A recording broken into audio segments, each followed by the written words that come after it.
evening, family. Welcome to another edition of Thorough Black Talk with your sister Kate Fighter, Brother Tad, Brother Blacksmith, Sister Breuck, and Brother Vine, who are joining us live tonight. Tonight on Thorough Black Talk Worldview, we're examining one of the biggest stories in America, the debate over immigration and deportation, and why the conversation about foundational Black Americans, delineation, and disaggregation have become part of that discussion. Join us as we explore the history, context, and the questions people are asking today.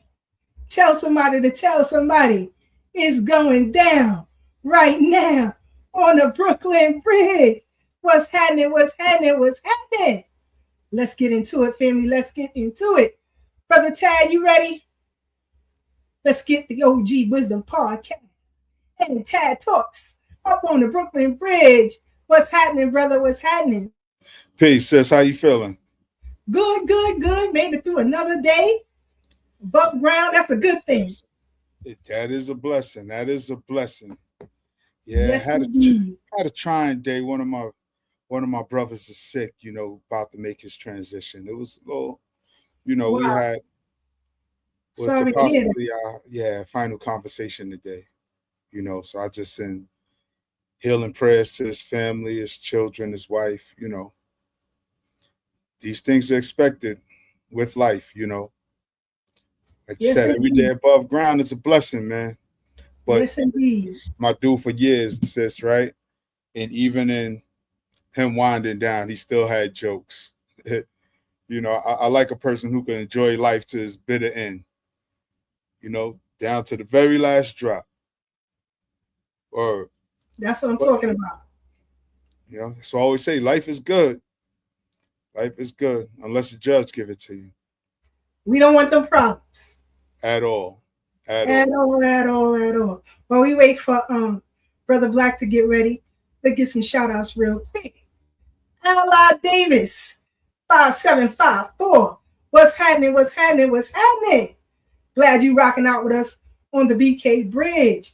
King, get your boy here. That's what I'm talking about. South Kakalaki in the building. Stacy Michelle, what's happening? Glad you rocking out with us. Sister Brooke will be up on the bridge in just a few. I am a mirror. What's happening? B1 family, B1. Am Hampton. This is at 8358. What's happening? That's like a good number. I might play that number. I'm about to say, you might have to play it. That sounds like a good one. Howard. Species 5618. Good evening to you. Glad you rocking out on the bridge with us. Big Russ. What up, cuz? What's happening? Philly in the building. And of course, our Divine. He'll be joining us shortly. I got some good questions for you, Divine. I got some good questions for you tonight. So can't wait till you get up on the bridge. Let me see who we got. Kyle. Kyle. Martin, what's happening? Go Knicks. Yes, they did. They kicked butt. Kimberly Powell, what's happening?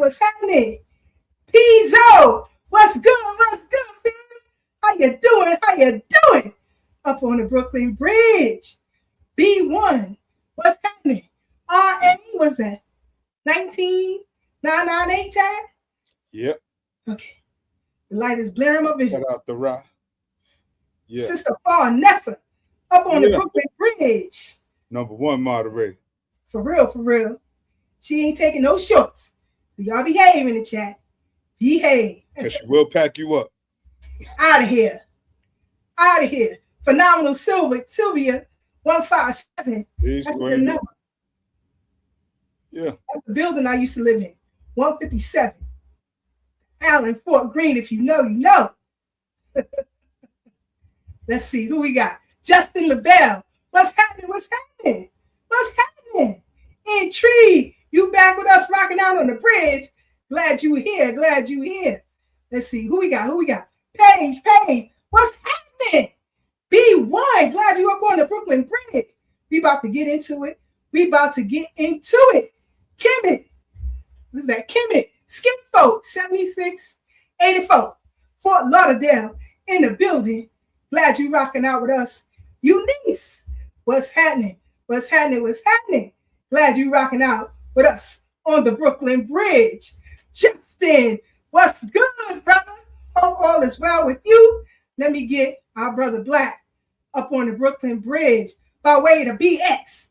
What's happening, Black? What's happening? Peace, peace, peace, peace, peace. Good evening to all listening. Now, my brother Tad, I see you. My sister Keisha, always a pleasure to grace your presence. Thank you, brother. I appreciate that. Lot going on in the world.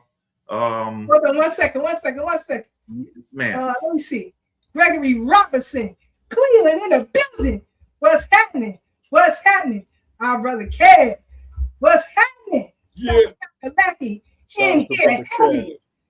They in here heavy tonight. Y'all better stop playing. Sister Brooke, let me know when you're ready. 2 more minutes? Are you ready now? You ready now? All right. You sure? Let's get our Sister Brooke up on the Brooklyn Bridge. What's happening? Hello. I was putting on my earrings. How are you? Hello, Brother Black. Nanu. Hello, OG Tad. Hello, Big Sis Keisha. How y'all doing tonight? Gucci. Good. You know, all I like right. That video clip you dropped today. Okay. It's my brain. The one on abortion. Yeah, yes. We gotta talk about that a little bit later. So, Brother Black sent me a video. But before we get into that, you know, we got to keep it regular. Keep it regular. Let's get into some FBA history before we get into things. Let's talk about Thomas Jennings. Now, I bet you Brother Tad knows about his daughter. Matter of fact, I know Brother Tad knows about his daughter. We're going to get into it. I got a surprise for you, brother. It's okay. Thomas Jennings. And if it wasn't for him, your nice clothes would always stay dirty. Because in 1821, Thomas walked into the United States Patent Office. And it was at that moment that the world got introduced to dry cleaning. So stay with me, because the story behind this will blow your mind. You see, Thomas was living at a time in this country when most Black people were being sold. But Thomas was different. He was a free man. But I promise you, his time wasn't free. He was running a tailor shop in Manhattan, New York, and he was getting paid because his clientele was wealthy. I'm talking about people who wore silk and fine wool. That's that type of drip you couldn't afford to ruin. But there was one problem. Every time one of his customers came in, their beautiful clothes would have a stain. Back then, the only real option was water, scrubbing, heat, and more water. But if you try that maneuver on some silk, you might hand back something that can never be worn again. Jennings was too good at his craft to not solve that problem. So he started testing different things, different liquids, different methods. And what he figures out is the problem never was a stain. The problem was using water to clean it. You see, water can destroy certain fabrics, but a different kind of cleaning liquid can clean it without destroying what it's made of. He called his process dry scouring, not because it was dry, but because it wasn't water. And it worked. Clients started trusting him with things they wouldn't take anywhere else. And here's where Jennings made a call most people in his position wouldn't. He thought, if somebody wants what I got, they're going to have to talk to my lawyer. So he took his invention straight to the patent office and filed. But this is in 1821, and the patent office is barely 30 years old. What that really means is the people who actually knew how to use patents were white and probably all connected. Thomas Jennings walked in as a free Black man in a country that still legally classified most Black people as property. He laid it all out, made his case, and they gave it to him. The first known United States patent granted to a foundational Black American in a country where people who looked just like him were being sold. And here's where it gets crazy. But go ahead and like the video if you like it this far. You might be thinking, if Jennings was making the big bucks, what did he do with the money he was making from his business? Well, I'm glad you asked. This man bought his family out of slavery, his own family, who were enslaved. He bossed up and walked them all out as freedmen. The story doesn't stop there. In 1854, 33 years later, after Thomas got that patent, his daughter was thrown off a New York City streetcar because she was Black and she got in the wrong car. But Thomas and his daughter were not going for it. So she sued and she won. Her name was Elizabeth, but people called her Jenny. One of her attorneys was Chester Arthur, who later became president of the United States. More than 100 years before Rosa Parks became the face of that fight, Jennings was already winning in a New York courtroom way back in 1854. So Jennings didn't just solve a laundry problem. He bought his family's freedom with what he built and raised a daughter who kept fighting for more of it. The dry cleaning industry today is worth roughly $40 billion. And it starts in part in a tailor shop in Manhattan, New York in 1821. So if you want to hear more amazing stories about foundational Black Americans, make sure to follow me. This. Yeah. Yeah, you know who the daughter is, right, Tad? Yes. That was a good shocker, huh? Yeah, I didn't know that was her dad. But you know, our history and culture is so rich. And this wasn't one of them sad stories where people, you know, were beat up and victimized. You know, I keep trying to tell our folks, when you study our story, you realize that we're victorious, great people. And so many people buy into the narrative that we were soft, we laid down, we took a lot of losses. It sounds like a win if you ask me, sis. I don't know. What you think? And in 1850 what? 1850 what? Definitely a win. We won our case, and he, come on, he started the industry in 1820 what? I don't buy into the victim mentality, because then you operate from that paradigm. Got to create a new narrative. And then too, what a lot of people don't realize is that oftentimes, and this is why it's important that you do your own genealogy, because oftentimes within the same family dynamic, you had enslaved and free, right? So for example, when I look at my fifth great grandfather on my paternal side, he was free, but bought his wife's freedom. You understand? However, 3 of his sons later became kidnapped and enslaved, right? So you have to study your own genealogy, and the story is phenomenal. I guarantee you that. So, Sister Breuck, did you know about Mr. Jennings? What do you think about that story? Your mic, sis. Muted. Okay, thank you. Sorry. Yes and no. I knew about the story of him in the dry cleaning, and crazy part about that is there's this thing on the Caribbean side of IG where they're talking about how that picture has been used to tell them that that's one of their ancestors. And so, you know, I saw, so I am familiar with him. I did not know that his daughter was the young lady. And I also knew about was it a trolley car? Was that what it was? I also knew about that story as well. Here's where I had an aha moment as I was watching this video by our auntie, right?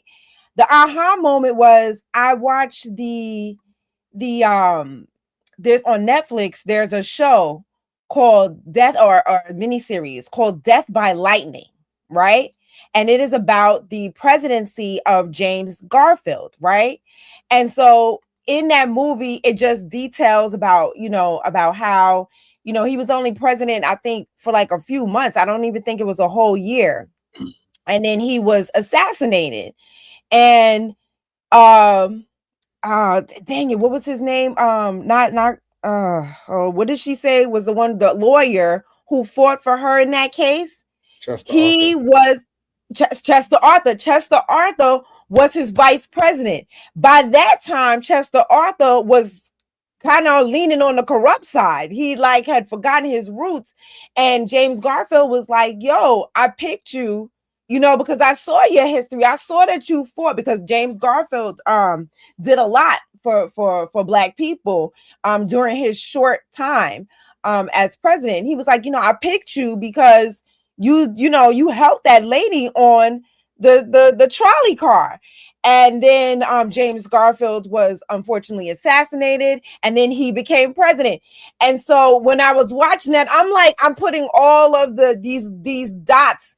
And that's one thing I get invigorated by history over, because it's like you find a little gem here, and then it connects to this little gem over here, and then it connects to this little gem over here, and everything is like connect the dots.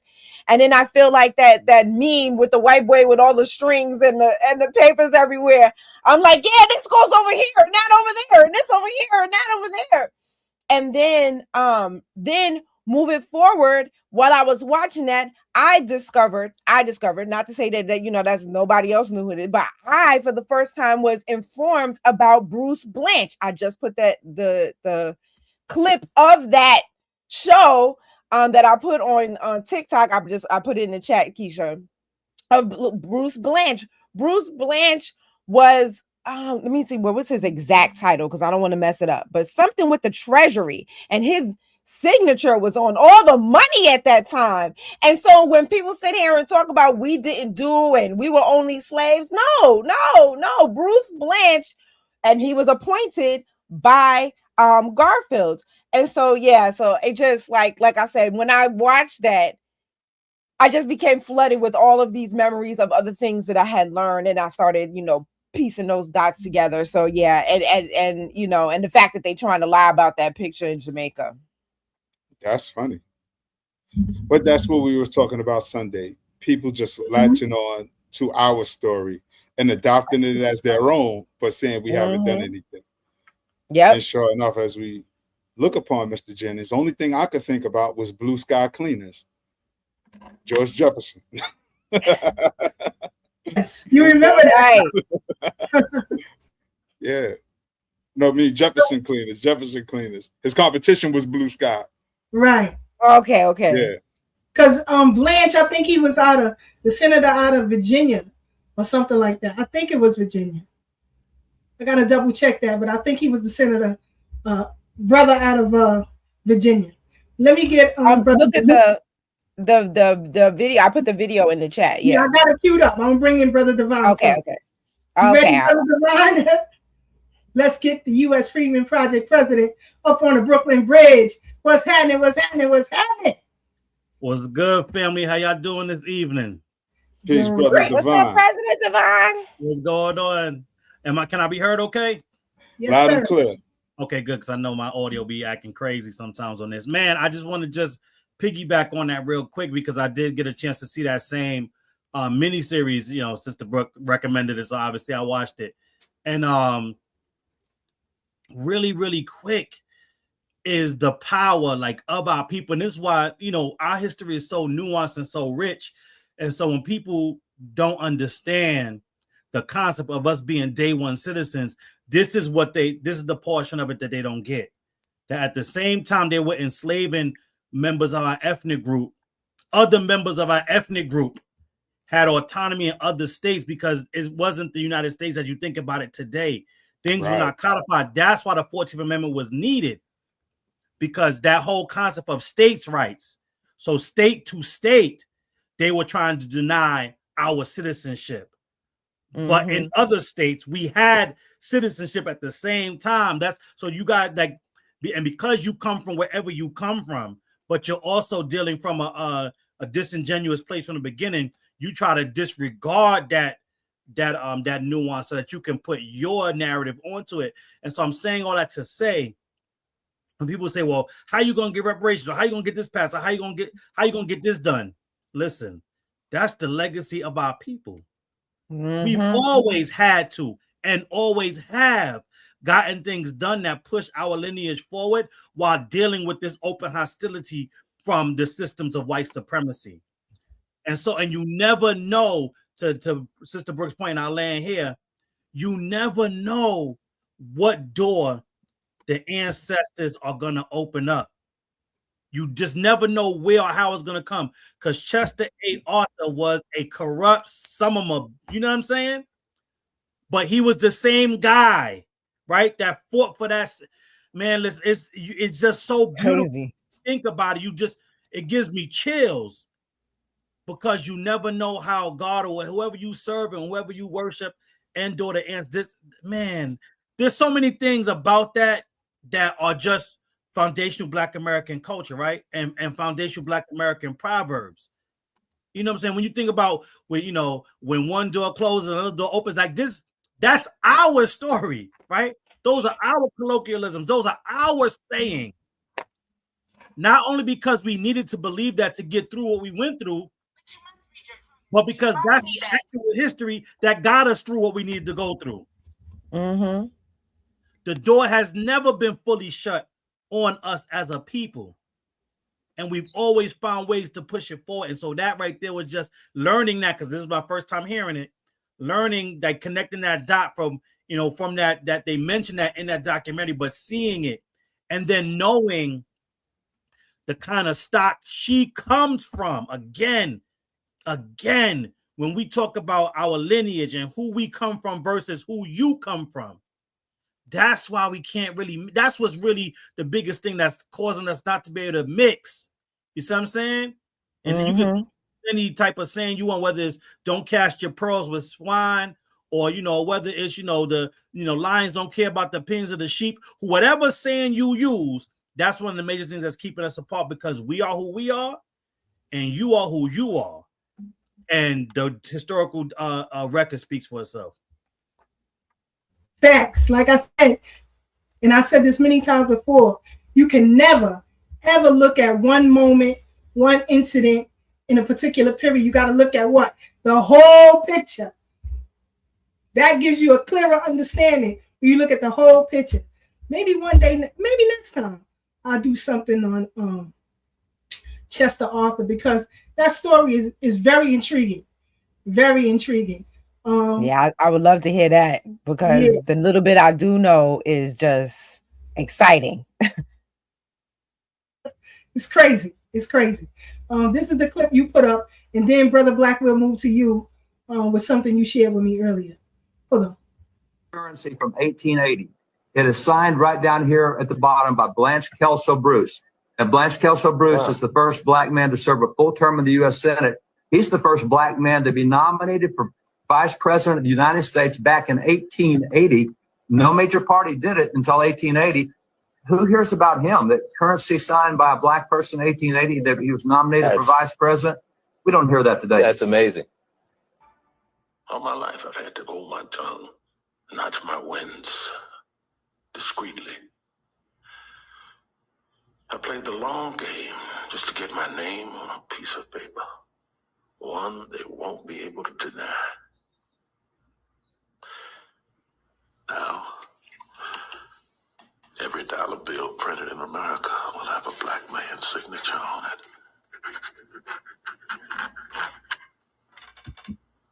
It's not everything, but it is something.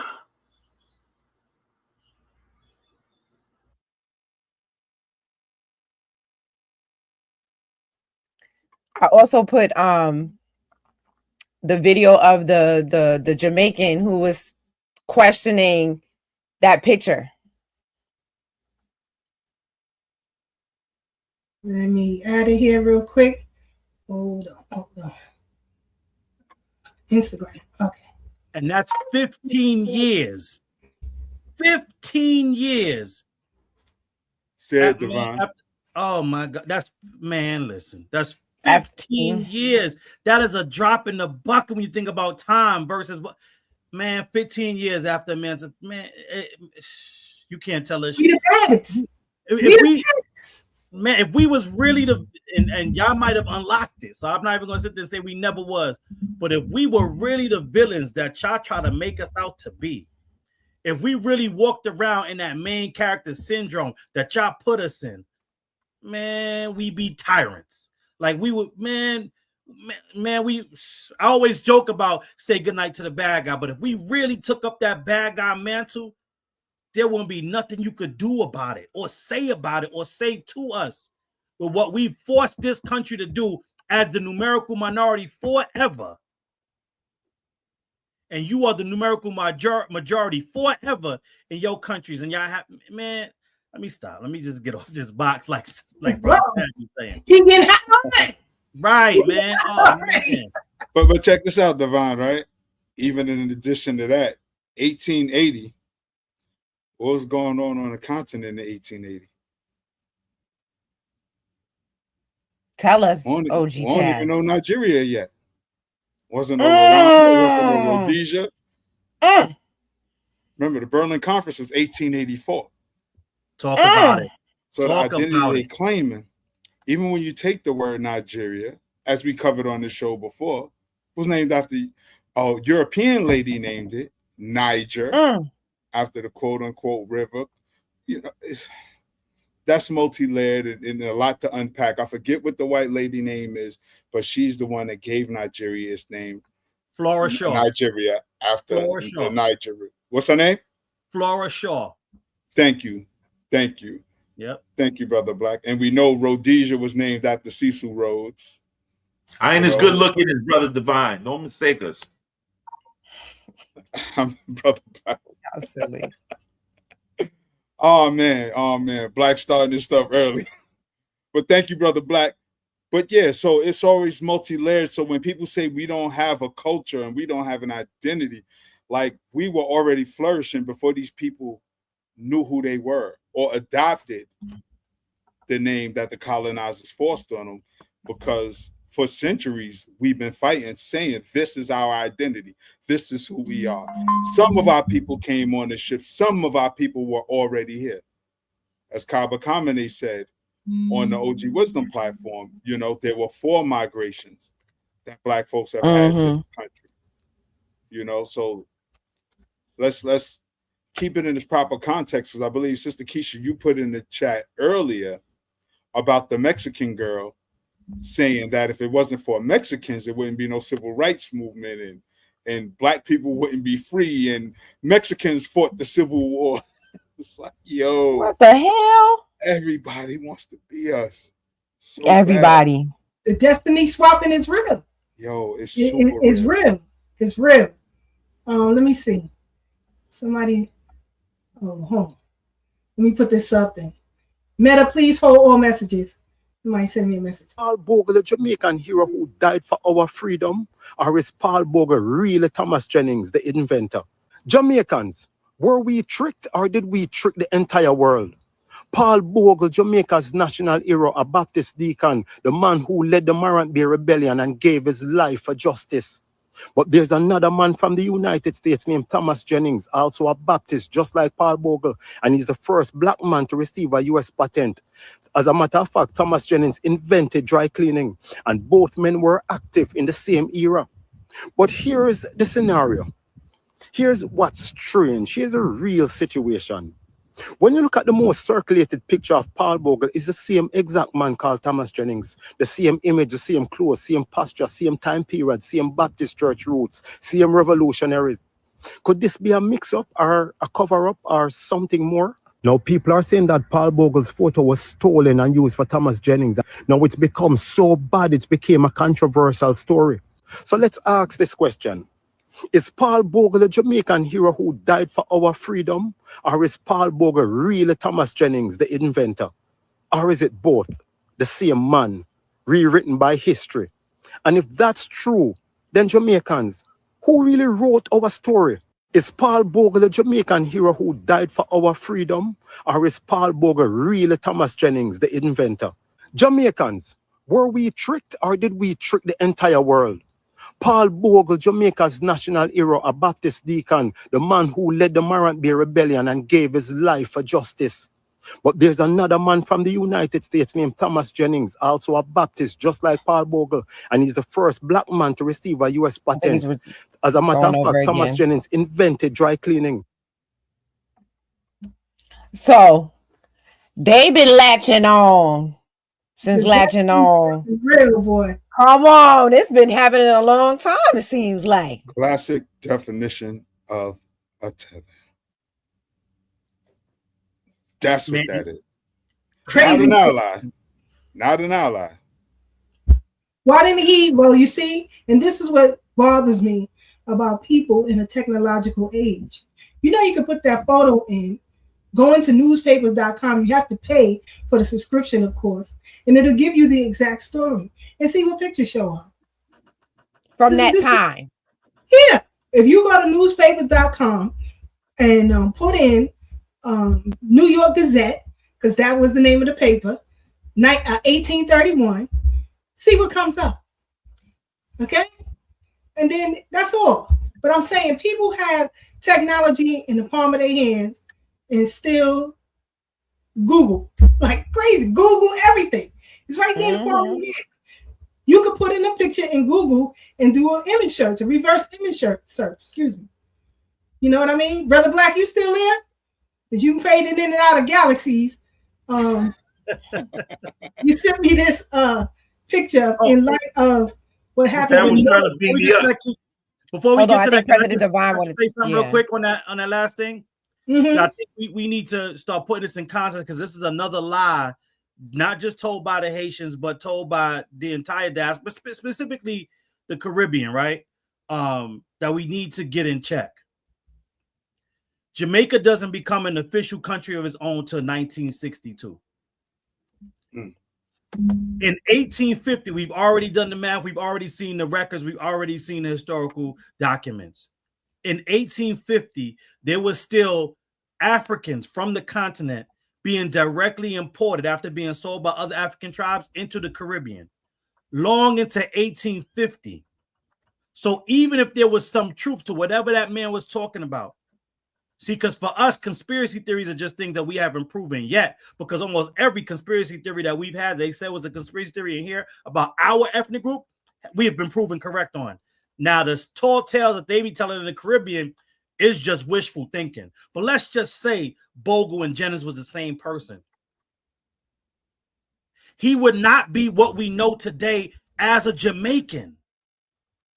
There was no Jamaican culture established in the 1820s because you still had Africans being directly brought over from the continent of Africa. It's the same play that the Haitians try to do with the island of Saint Domingue and Hispaniola. There was no Haitian culture or Haitian identity before the 1804 revolution. So you essentially, even when you talk about Dusable or Dusable, the same thing. He was, by all accounts, a biracial French and West African man, not a Haitian. And so this sleight of hand that they play when they say, well, you don't even know how many Foundation Black American have Caribbean ancestry. No, that's not Caribbean ancestry. You're talking about enslaved Africans being transported from slave port to slave port, some that were in the Caribbean to the 13 colonies before we became America. What makes us special is that, one, it was stopped long before there was. So by 1850, you already had multi-generational Foundation Black Americans in America, and we are one of the longest, if not the longest, ethnic group with the continuous culture in one place. And so that's why you could talk about from us in the 1800s to now being one culture and being the same people, because we never left and we've always had the autonomy, unlike you. And we were cut off, and that's before we get to the melanated individuals, our indigenous roots that was already here, right? So that's what makes us so different from y'all, and y'all try to reduce us down to you because our histories and our ethnogenesis are different. You indeed had one, but you have to talk about your own. You can't conflate them with ours because they are very, very different. And so when they try that shell game, that bait and switch of, oh yeah, look at all you guys that have Caribbean ancestry, that's what they're saying. Look at the enslaved Africans that were brought back and forth. And we already know there was some native and some indigenous people that were sent back and forth from the Caribbean, right? That does not make you a Caribbean. And so I just want to make sure we got that straight. Thank you. Love it, love it, love it, love it. Shout out to the Church of Black Power in the building. What's happening, brother? Shout out to Sister Marie, Be More family in the building. What's good, what's good, what's good? Let's go. So here's another story. And let me tell you parents something with Black children. You better teach your children. Stop going in spaces they shouldn't be in. Because a lot of stuff could be avoided. But you know, yes, some people don't learn, unfortunately, and this is the result. So go ahead, Brother Black. Yeah, this is basically a case of the same thing that happened to Nathan Wells. I can't say it's the same thing, but Nolan. Say again. Nolan Wells. No, I'm sorry, Nolan Wells. I apologize for getting his name wrong. I don't know why I'm getting names wrong today. But anyway, yeah, this brother, his name is Danny. Forget the last name.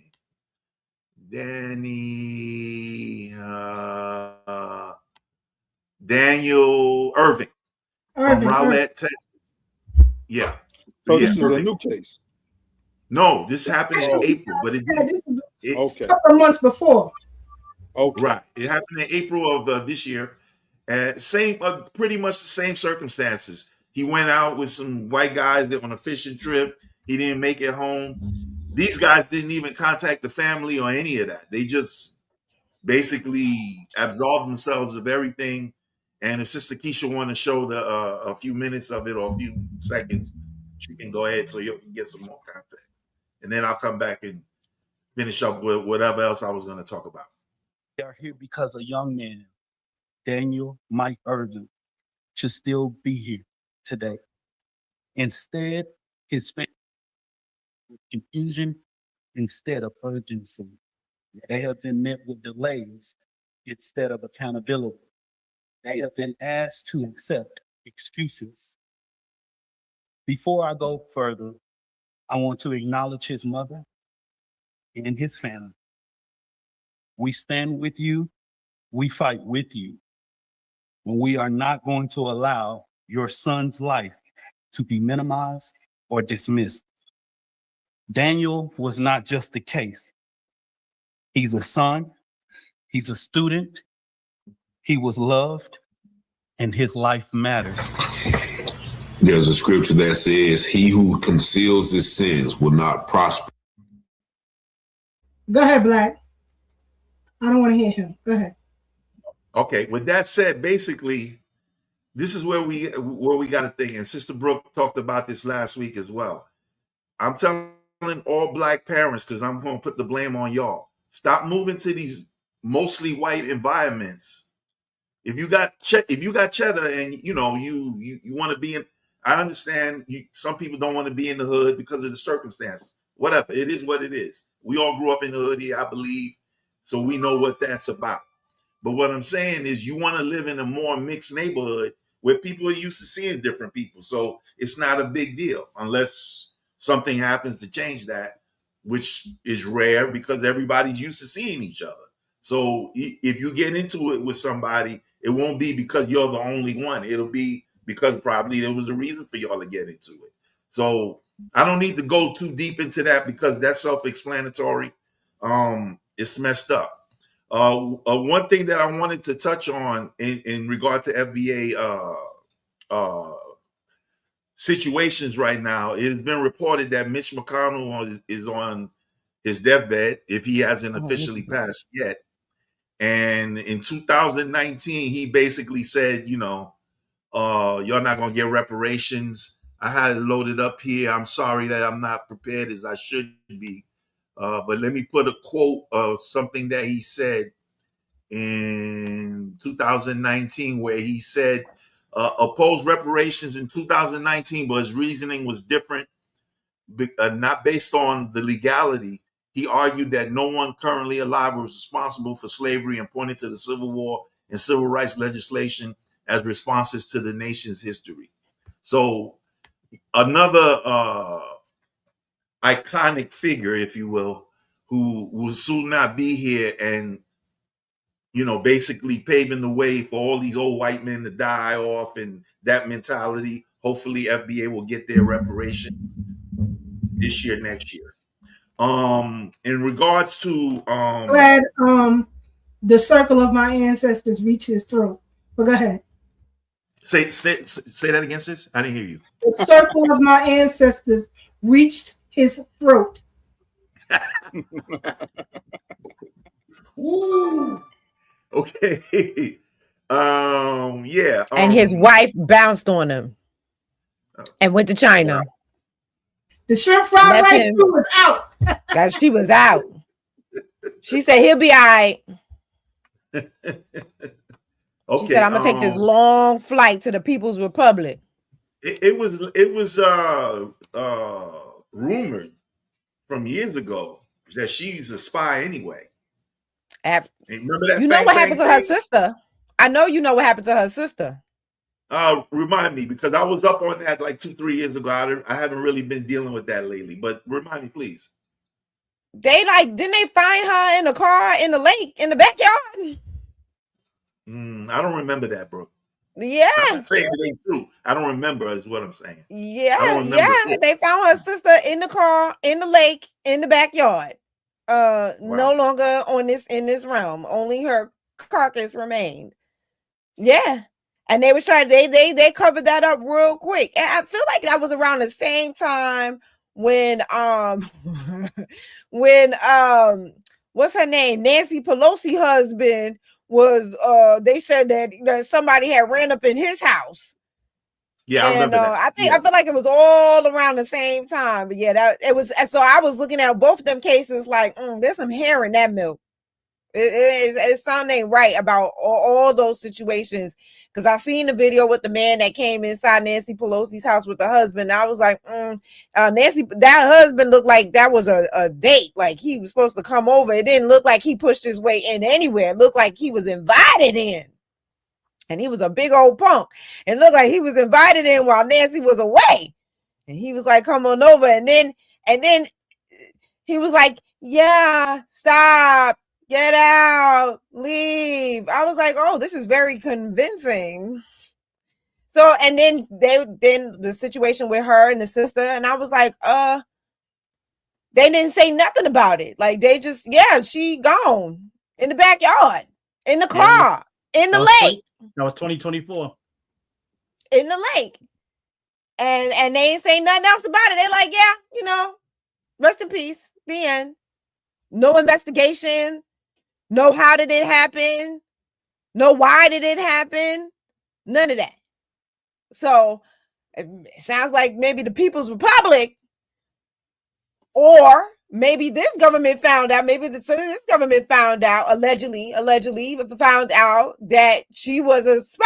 I don't know. I just know it's some hair in that milk. And that's all I know. We'll find out, I guess, later what really happened in about 50 years. It sounds plausible because Trump calls McConnell a rhino.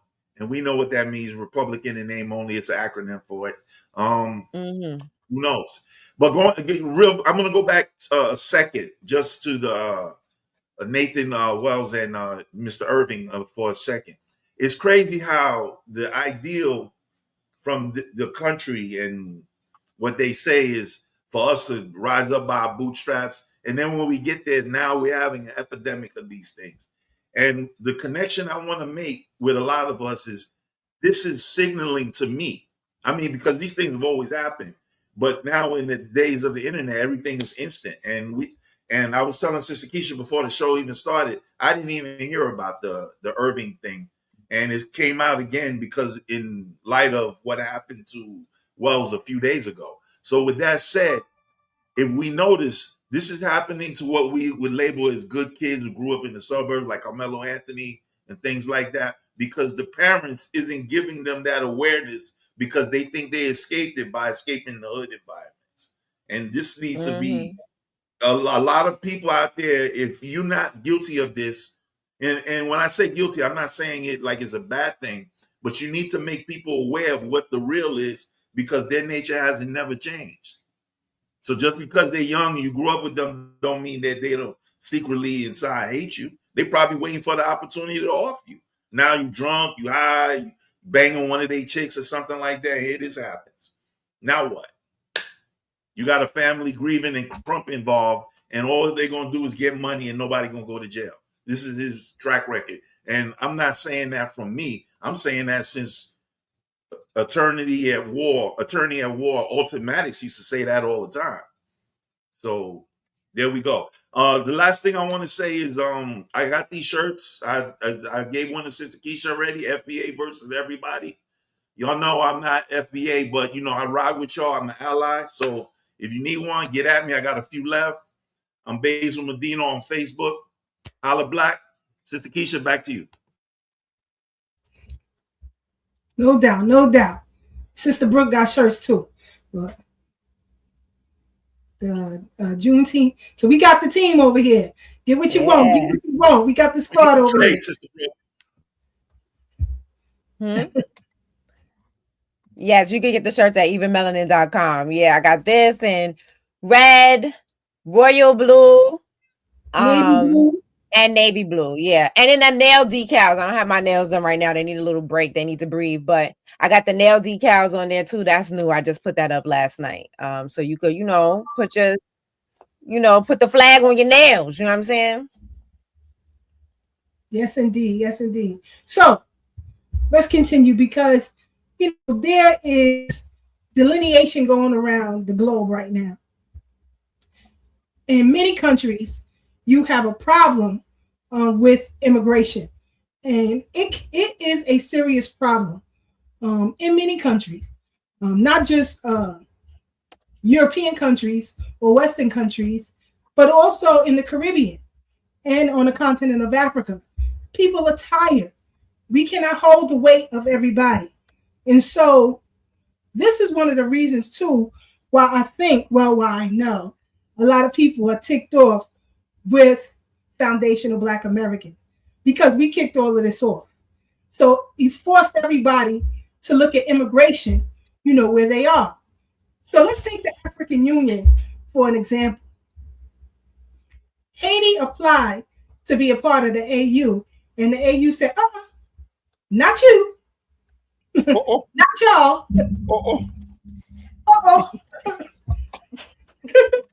You can't join. But I thought they was all Africans. They're not black enough. The Bahamas said, no, not you, Haiti. No. Jamaica right now said, don't bring them over here. No. And you got Cubans who are moving into Guyana. So I saw that. They moving into Guyana. So it's crazy. It's crazy. And all of this have to do with people not willing to hold their government's feet to the fire. Instead of fighting, you would rather flee. And it's showing down on you right now. And I'm going to play this clip because even first generation immigrants are complaining about more immigration. Let's check this clip out and we'll come right back and we'll discuss. Hold on. Black guy that's crying about too many Indians being in this country, because at the end of the day, immigration is what saved my parents' lives, which is what afforded me the ability to be born in Canada. Okay, but now it's too much. But at what point is too much too much? Whatever cultural values that we had in this country is being completely stripped from us and turning into something else. This is not an attack on Indians. What I'm trying to get people to understand is that we have some corrupt leaders selling off our countries. This is happening everywhere. We need to realize that as Canadians, as Americans, if you look into a lot of the immigration programs that are being set up to bring these immigrants in, you look at the root of the founder, guess where their background is. And there's absolutely nothing wrong with being concerned about what's going on in the country that you live in. I don't know why it's such a taboo thing to even say, like, I don't want more Indians here, or I don't want more Asians here. Like, we're losing I don't even want any more Negroes here. I don't want anything in a surplus. Diversity and electing the highest qualified level of humans through a highly intact immigrational process is the only way to fix this. This is not my country. I hate to be the... Woo! My. Yes, Sister Brooke, let me have your thoughts on that. Man, listen, I agree. It's about time you tell the truth. And that's the thing. At least they can be honest and say what it really is. You should care about that. That's somebody who actually cares about the country that they're living in. You may not be from here, and that's the problem. That's why that book that we always reference, matter of fact, my book just came today. Hold on. The Invisible Coup. This is why. Because The book that we're always referencing. The people who are doing this, they don't care about their country, about this country. They are trying to create a coup here. These people don't care. They're trying to overthrow the government. They're trying to eradicate the United States. And we're not about that. You're trying to turn this into something else. They're trying to end capitalism. To do what? To what? To be a communist? I think y'all already know how I feel about communism. I made that quite clear a few weeks ago when it was said that we should do like communism. Oh no, we're not doing that. We are capitalists, and capitalism isn't the problem. Now, there are some capitalists that are the problem, but capitalism as a whole is not the problem. But these people, they hate everything that America is. And apparently the same thing is happening in Canada. They hate everything that America is. And it shows. They hate our history. They hate foundational Black Americans because we are Americans. They hate what we've done in this country. They hate the justice that we've created in this country. Unless like President Divine talks about when he was told that not near a Caribbean or African organization would stand with him on our reparations claim. He was told unless they can get a peace, they ain't with it. And so that's what we see. Unless they could get a piece of this country and turn it into something else. Look at what Mondami is doing right now. And all of these rich these trust fund babies who believe in Mondami. Oh, you just wait. You wait. You already feeling it now because your condo fees is going up. Your taxes is going up. Last winter, y'all was mad about the snow piled up 10 feet high, and I'm not. And y'all know I got the the proclivity to exaggerate, but I'm not even exaggerating here. 10 feet high. Y'all was talking about the trash not being picked up. Look at what Mondami is doing, and y'all steady just voting in more Democratic socialists who hate capitalism, who hate this city. Clearly, they hate this city. They want to be here, but they hate it so much. I'll land there because I'm getting angry. You know they're lying. You know, they hate us because they ain't us. Because when you ask them, why do they come here? They say for economic opportunity. So you either hate the money or you don't. Because if you hate the money, what you come here for? Getting bikes, just weaving in and out of traffic to drop off somebody McDonald's and all kind of foolishness for $1 or $2. I mean, it's the rhetoric, it's the narrative, and it's because they can't do what we do because what we do is phenomenal. We do the dopest shit, the way we walk, the way we talk, the way we can stand 10 toes down up against anybody. As again, like we said this Sunday, they try to attach themselves onto everything we do, from this Paul Bogle to every time they want to talk about greatness, they'll talk about our story, but then say, yeah, it's a Black man. Like even with Michael B. Jordan and earlier this year, winning his award. Yeah, he's Ghanaian. Like, how do you get that? How do you get that? Why we just can't have our thing and be us? Just sit on the sideline and watch us fight if you're not going to help us fight. If you're going to help us fight, by all means, stand next to me. But if you're going to get in the way, you're going to get knocked down too. And that's the part they keep missing. I seen somebody in the chat say they feel sorry for FBA. I'm like, sorry about what? We the dopest shit. Sister Keisha, do you have the video where the guy asked everybody, if you could come back as another race, what would you want to be? And all them Asian and Latinos and all these Indians and everybody was like, I want to come back white. I want to come back white. And all the Black people said, I want to come back Black. Like, I know I do. I know I do. If I had a choice, I'd pick Black every time, regardless to what. But it shows you the mindset of the people who are outside of FBA culture. It showed you the mindset of people who did not grow up here, people who are not homegrown. And many of them were honest, said they would choose white just so they could have white privilege. But where's the real privilege in being white? Like I don't know if it's because we Black folks and we have a close relationship to white folks, that we know them better than most, but they ain't nobody to aspire to be like. At all. Ain't got nothing I want. Anything they have, we can obtain, because anything they have is only material. Anybody could get it. Anybody could get money. Anybody could get a nice car, a nice house. We already had nice neighborhoods, and we still have nice neighborhoods. So again, remind me, what do they have that we don't have, other than lies and the false identity of being good folks with a great history and past? Come on, man. But I passed the mic. Here's another video that really bothered me. Here we go with the Destiny Swap, and I think Geechee guy, he's still in the chat. Right now we have 226 people in the room. Let's get the likes up. Let's get the likes up, and let's get the likes up. So, and shout out to the Twitch. Shout out to the people on Twitch. And thank you, DJ Twan, for the host. But check this out, and we'll come right back and we discuss. First moved to New Orleans, quite frankly, I didn't know nothing about the history between Senegal and New Orleans, the connection that they had. Started reading, as mentioned earlier, books like High and Hog, Beyond Gumbo, about that Jessica Harris, learning a little bit about Tremaine, Creole Feast, right?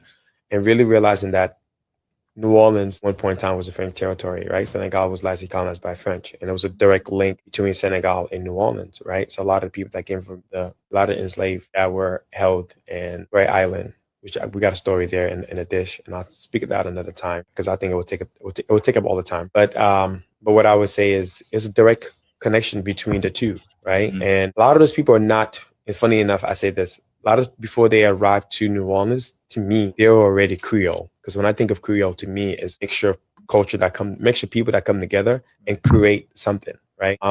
So these folks were not only from Wolof, because Senegal, the native language is Wolof. They had folks on Fulanis, Andinke, Tukulor. These are all different cultures. When they came here, they brought their cultures with them. And funny enough is that a lot of dishes that we love here in New Orleans, let's just say a lot of the 5 dishes that we all know that you could trace it back to New Orleans. You go to Senegal, you find those same dishes. Wow. What changes is the ingredients, but the one pot cooking stay the same. Okra, one pot. Jambalaya, one pot. Senegal, we have this called, Chebujin, which is known as, some people call it jollof, our neighbor countries, but New Orleans is known as jambalaya. You go to Charleston, known as Hop and John, right? You go domada, which is like a tomato-based sauce. New Orleans has etouffee sauce, right? You have super kanye, which is the okra soup I talked about. We have a beignet, which is exactly, New Orleans call it beignets. So it's like, I really feel like I'm in Senegal, honestly. Yeah. When I first moved to New Orleans. This is crazy talk. And nigga, please. That's even though genetic testing proved that our Black American DNA was on this soil for more than 10,000 years, as if we didn't travel over there. No, they were the only ones who was traveling. Knock it off. And now geneticists are starting to say that the testing is inaccurate. Let me play this clip and we'll come right back. Hold on. I sat and talked with a geneticist. And we were sitting there, and she's Caucasian, and she's been a geneticist for over 30 years. And one thing she told me is that when African Americans get a DNA test done, their DNA markers do not match African DNA markers. They're different. She said, I said, well, how is that possible? Because I know on my DNA test, it categorizes. It'll say something like 50% Nigerian, 10% Ghanaian, stuff like that. And she said, well, they have to categorize you. They have to put you in areas where your DNA is closely related, but it's not the same. And so when you get your results, it just clearly shows the majority of your DNA come from Africa, and it's inaccurate. She said, do not believe those DNA tests. She said, don't believe them. They're not accurate. She said, you guys, she said, I've been a geneticist for over 30 years, and every last African-American that I did a DNA test on, their DNA markers do not match African markers. She said every last one of them. And I said, so what are you saying? She said, you didn't come from Africa, whether you believe it or not. She said, you didn't come from Africa. She said, you guys are the indigenous people of this land. They've been lying to you guys. And lying. She said, your DNA proves that. And I said, but we look like them. She said, let me give you an example. She said, Asian people, she said, everyone has been proven that we all came out of Africa. That's true. She said, Asian people left Africa and migrated to other areas and their DNA changed from Africans. She said, the Europeans, everybody started in Africa. When they left Africa, migrated over to Europe and their DNA changed. She said, the reason why they categorizing you as African because you guys look more like Africans than any other race of people on this earth, but you're not African. She said, your DNA proves that you are not from there. She said, yeah, your ancestors came from there, just like everybody, every race of people's ancestors came from there. She said, but once you came over to this land, somehow your DNA changed. It's not the same. Brother Divine, your thoughts? Keisha. Yeah, Black. Real quick, I just want to say this real quick. I don't know if you remember, maybe about 3 or 4 years ago, when Ashe was still on the show. That's how long ago it was, but I remember this. And Brother Tad shouted me out. I was telling you that Dane Calloway, y'all, this is before y'all got on the FBA tip, that Dane Calloway has been saying for at least 5 years that the story's actually in reverse. Right. Going way back. Mm-hmm. People came from here and Taz said, "No, I don't believe anything, Dane Calloway." You remember that? Yes. Yep. Okay, so now that y'all on the FBA tip, can you see why I said that back then? And not because I, verified it and did the research, but mm-hmm. I've been listening to him, and a lot of what he says makes sense because he's been on the FBA thing since he's been popular, and I just wanted to put that in there. But let Brother Divine say what he got to say, and then if we want because I'm gonna give Brother Divine the mic back. But you're 100% right, Black, and this is the point we're making. Why when we get new information, we pivot, because we were in an African-centered Pan-African paradigm. So with that mindset, we were trained not to, or conditioned. I won't say train. You train a dog, but we were conditioned not to accept any information outside of our scope of awareness. If it conflicts with anything that we have a staunch belief in, we reject it, and we don't accept that information. But then, being the intelligent people that me and Sister Keisha are, we continue to do our independent research and study. This is nothing that me and Sister Keisha collaborated on. It's just we came to this conclusion as we started doing our own family history and our own family genealogy, because that's something we were strong in the Pan-African community. Because sure enough, while we honoring other ancestors, I knew 2 of my great-grandmothers. Both of my grandmothers, I knew their mothers. I didn't know my grandfather's mothers. So I thought it was important that if we're going to honor ancestors, let's honor our immediate ancestors. And in that, doing our own family research, finding birth certificates and marriage certificates and things like that. We're like, oh shit, hold up. Yeah. We have a paradigm shift. So you're either gonna accept this new information or you're gonna be dishonest with yourself as well as the community. So that was the shift, Brother Black. But you're right about that. At one point we didn't want to hear it because it was in conflict with our social circle, I would say. Brother Divine. Thank you hold on 1 second, Brother Divine. Thank you for saying that, because I was on it like that too at one time. So of course, I respect what you say. And I give room to people to still be like that because maybe they just haven't gotten there yet. Exactly. But we're honoring our ancestors over here. Brother Divine. Thank you, because I've been dying to say this the entire time. Dane Calloway is a clown. I just want to make sure we come out. I just want to make sure we come out, and let's just clear the air. Right now, a clown First can things make first. you laugh, more than once, more than can tell a legitimate joke. You know what I'm saying? It once or twice or 3 times a day, right? Just like that broken clock. So let's just be clear that he represents the fringe of his ideology, just like there are fringe Pan-Africanists that represent that side of ideology where it's like we're all just African. We're nothing but Africans in America. Calloway represents, we're just all the indigenous. Like we're all just tribes that got renamed. Like let's be clear, he also believes that Harriet Tubman didn't exist. Right. That she's a figment of our imagination and the government or somebody else created her. So let's just be 100% clear. That's probably what turned me off about it. Thank you, Brother Divine. Right. No, it's all good. Because there's, what I'm saying, like all joke, there's what they say, a lot of truth is said in jest, right? So any joker can come up here and tell some truth. It's based on what they're going to do with that truth. And unfortunately, people like him take the little bit of truth and go down that way.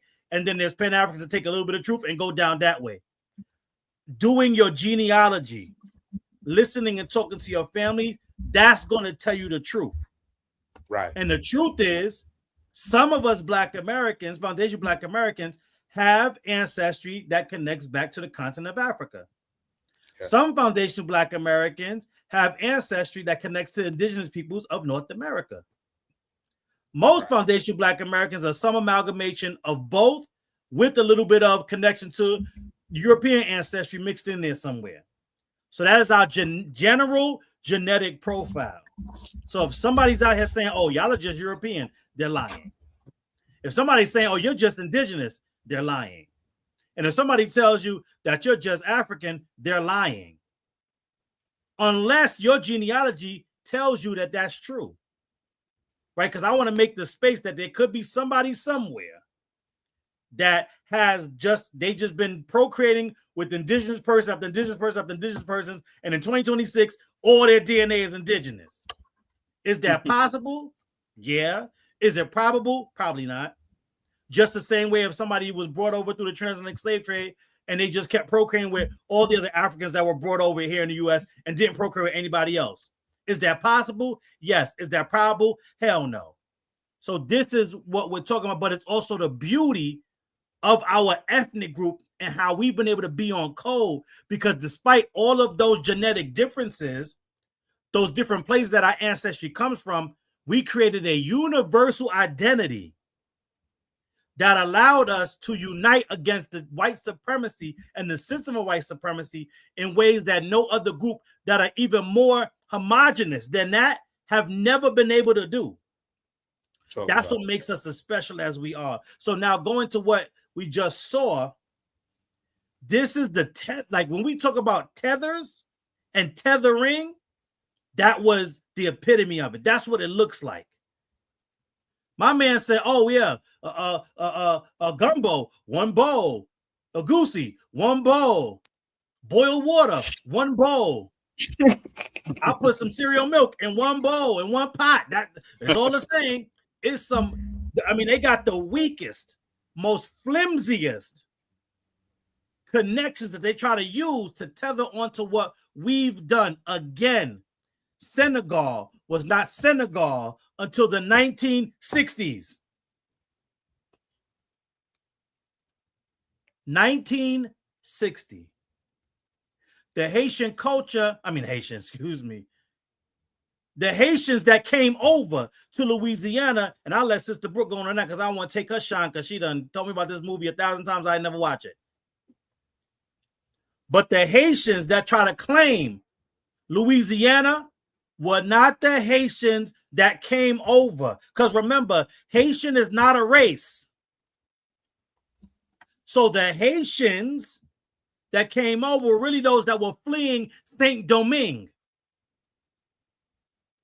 And that's the Haitian or French connection to Louisiana. But nonetheless, that culture has been building and went through its ethnogenesis over a century. plus before Senegal became Senegal. Before the Europeans told you that you're Senegalese. Like, let's stop playing. And Pan-Africanism has opened up the door for far too much playing. Mm-hmm. And they've used that playing to play in our face. And most of us allowed to have because we didn't want to punch down. Now we punching everybody and anybody that steps up to disrespect what we've built and who we are. Like I said on Sunday, there's no more melanin passes. They have expired. They have run out. They will not be renewed. There is no grace period, no transition process. It was a hard stop. That's it. So just be proud of your culture, because for some reason, y'all have come here also for more than a century and told us that we don't have a culture. Yet every time we turn around, you tether into that same culture that we don't have, but saying is yours. Saying you started it. Saying there's some similarities. And going back to the other video before I take a breath. Now it's a tragedy. Now it's so sad to see your city dealing with what we've been telling you we've been dealing with since y'all started bringing y'all musty asses over here. See, our greats told us, told this system, and told you that immigration does not serve the native populations of the United States of America, and foundational Black Americans are a native population in this country because we built it. What you Afro immigrants have done is taken that simple concept of immigration as a whole, not serving foundational Black Americans, and you centered yourself for far too long using those same melanin passes that I told you have run out. And that's what you have been using to shoehorn yourself into our society, into our communities, and saying, yeah, immigration doesn't serve foundational Black Americans, but not us though, because we got the melanin. So you talking about all other immigrants that are coming over, not us, because we're just like you. Not us, because we got melanin. Not us, because we are you. Right?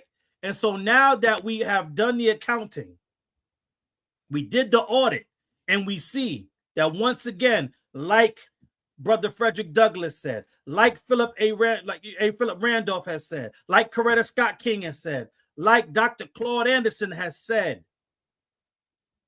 all immigration, including you Afro immigrants, does not serve us. It is a net negative. And it's an easy concept to understand when Hawaiians are complaining about all the tourists and people that come over and how it's diluting their culture. It was easy to understand during COVID when people were going down to Mexico, and the Mexicans in Mexico City were saying, hey, all these transplants, all these people are coming in, they're diluting and having a negative effect on our community, our native population here. But all of a sudden, everybody plays dumb when foundational Black Americans are telling you, yo, y'all are being used to gentrify our neighborhoods. New York being a prime example. Y'all coming in and changing up our culture. And I'll land on this. For them to sit there, and this is what sets us apart, but now we coming around. Look at the mindset of those two. Those are immigrants to that country that are now complaining about other immigrants coming into that same country. So we could look at it and say, oh yeah, they care about the country, but no, we got to look deeper.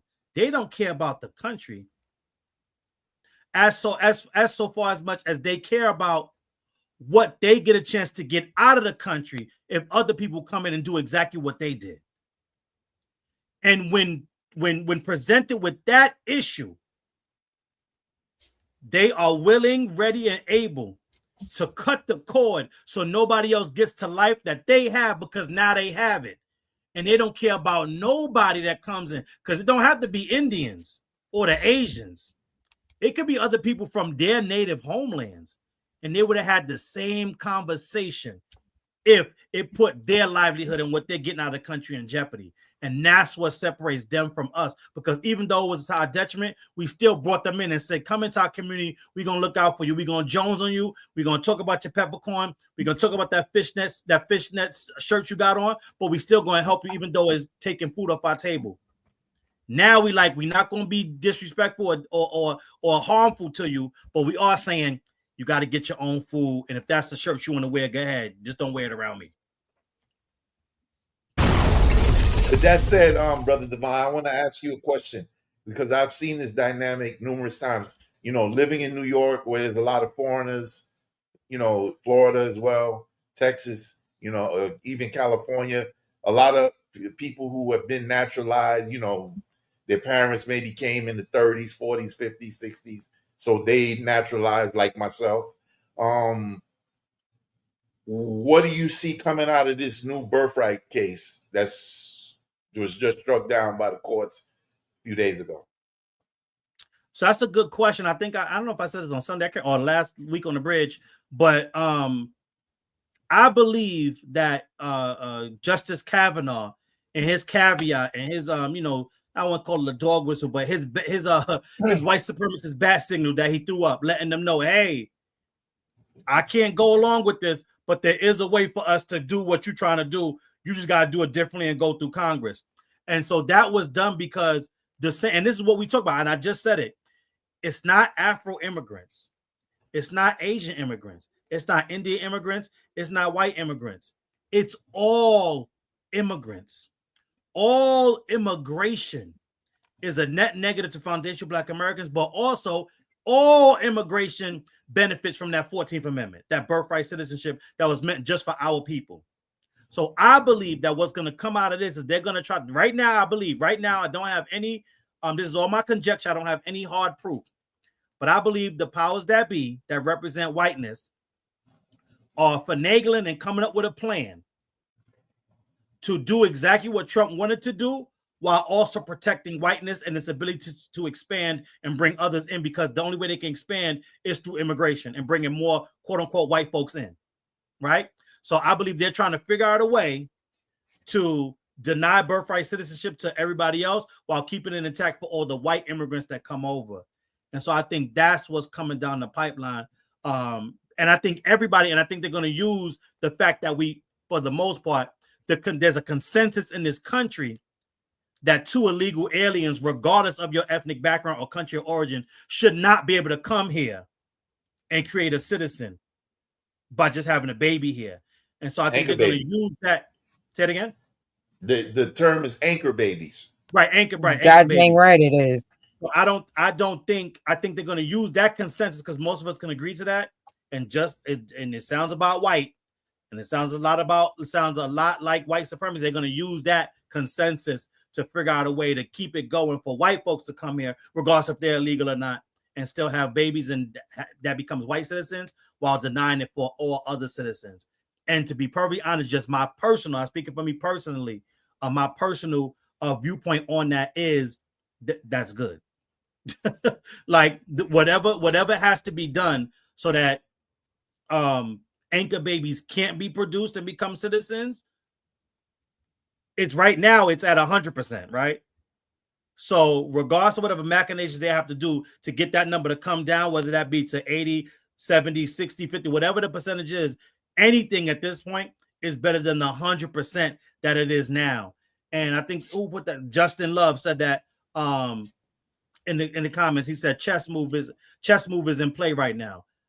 I think what is indicative and what's driving and making this movement that we're having right now, this Foundation Black American Renaissance, so powerful, is that more and more of our people are taking the emotions out of this process and looking at the brass tacks and saying, look, anything less than 100 benefits us, and however we got to get here that doesn't harm us, because that's when we're going to activate. If it don't harm us, make it so. and we'll work around with that, because what has happened is all these other groups have, and in my words of my OG sister Keisha, all these other groups have leaned on us, but specifically leaned on our proclivity to love other groups like we love ourselves, because we're the only group that does that.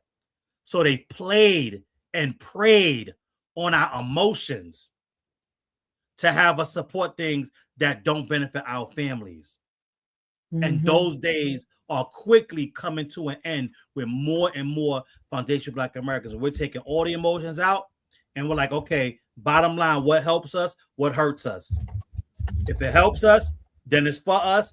And whatever group it hurts, you now have to fight that fight so that it doesn't hurt you. No longer are we stepping in front of the bullets that definitely hurt us, and you could get the benefit, but you've never lifted your hand to fight for us or fight for yourself. Thank you, Brother Divine. You know, shout out to our brother Sincere and Sister Nicety. Sincere, the Love God, and our sister Nicety. They discuss Joy Reid trying to destiny swap. Let's play this clip and we'll come right back. And thank Haiti and Toussaint Louverture and the Haitian Revolution for literally 40% of the landmass of the United States. Let me see. Because it was the Haitians who valiantly sent Napoleon Bonaparte packing with his tail between his legs back to Europe. And then he did a fire sale to the United States. He said, Thomas Jefferson, please buy this off of me. I can't be here with these people. They're killing us. And it was that revolution that caused the sale of 40% of the landmass of the United States. It opened up the country, westward expansion, and then the rest is history. Boom. So let's unpack that right there. So first of all, they saying we got to give props to Haiti because if it wasn't for the Haitian Revolution, we wouldn't have had the Louisiana Purchase and the whole westward expansion and all of that. I don't see how any of that is beneficial to us as foundational Black Americans. Because didn't it usher in more? That expanded slavery is what it did. So you expanded slavery. Mind you, they talking about there wouldn't have been all of these Western states and all that stuff, California and all that stuff wouldn't have been part of the United States, which is true. All of these got brought into the United States via the Louisiana Purchase. But again, what that did was expand slavery. It expanded their enterprise. You know what I'm saying? And so, mind you, you already had free Black people throughout most of these states that they're talking about, where this stuff was expanded. You know what I'm saying? And so, how's that good for us? Right. If you're talking about somebody need to thank Haiti for that, then the white supremacists need to thank Haiti for that.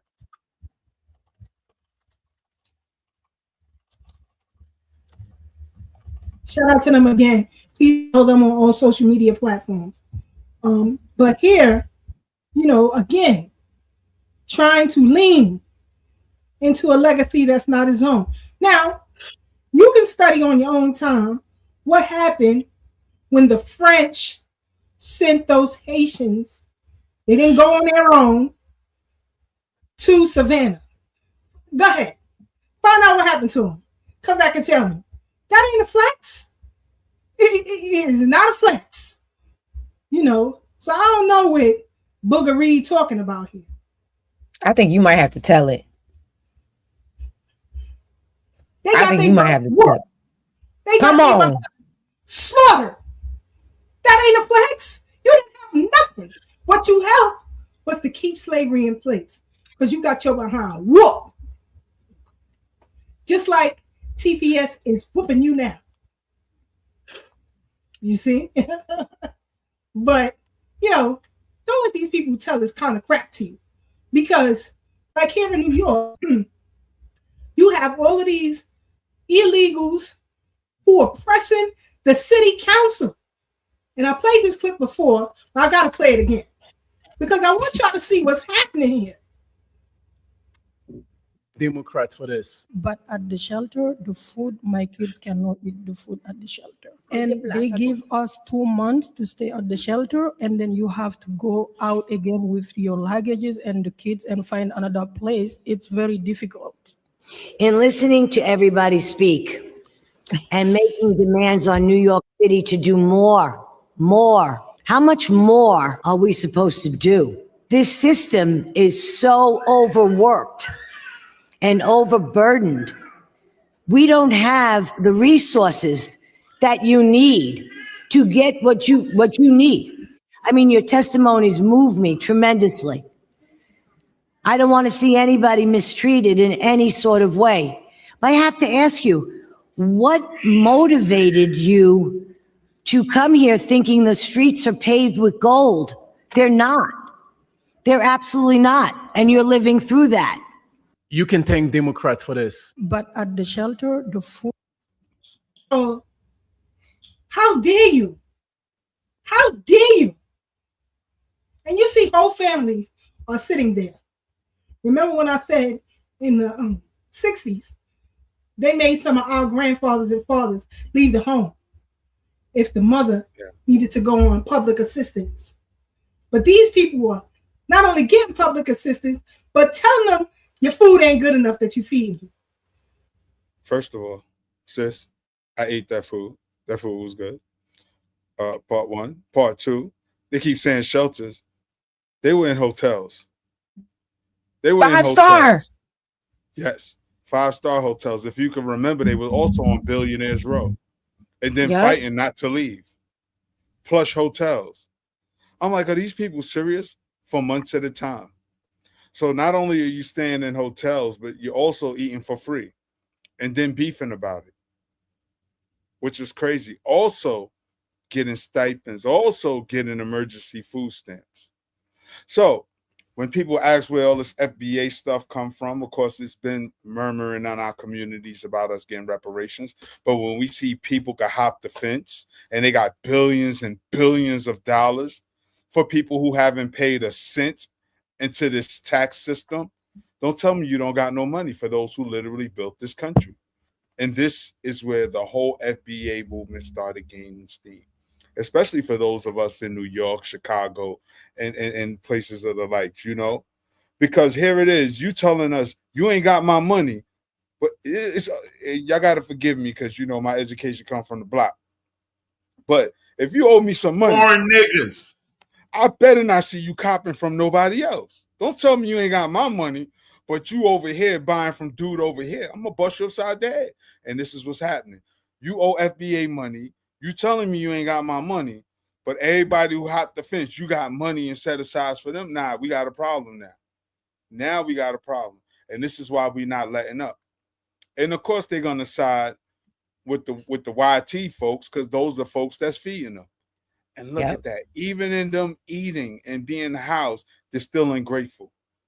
Still want to curse money, but say they come here for economic opportunities. And what they get is still not enough. And take your dumb ass home. But I passed the mic. Expeditiously.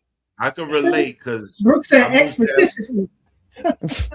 As T.I. would say, expeditiously. You know what I'm saying? Expeditiously take your ass home. They sit on the corner, copy up. Let me relate that to my own experience, to the experience to a foreigner moving into this country thinking it's sweet. When I went to Atlanta in 2010, right after I got back from Ghana, everybody asked me why you move here, because it's not the Atlanta from the 90s when you could just go down there and tomorrow you got 2 jobs. It wasn't like that no more, and I didn't get the memo because I was in Ghana. I was concerned with being an African. None of this stuff was like even a part of my thinking in them days, and that was just 20 years ago. So in my relation to what you just said, Tad, that's my story that I can allegorize along with what you just said. And with that said, you came for the money? You came for the money, pretty much. There? Did I go there for the money? Yeah. When you came back from Ghana, you went to Atlanta. Hell yeah. How's that? Yeah. I mean, that's what we love, the honesty. Yeah, honesty, we just gotta Jack, be right? honest. That's all. I was born That's what in makes the you an States. ally. So that makes it all different too. But I yield. Right, and just to kind of piggyback on that, just to kind of point that out, that city councilwoman, Vicky, right? And this is the power of us being politically nimble. She is a suspected white supremacist, right? But if not for those Republican city council members and these Republicans in our state government, this is how New York would get totally overrun, because it's the Democrats allowing all this stuff to happen.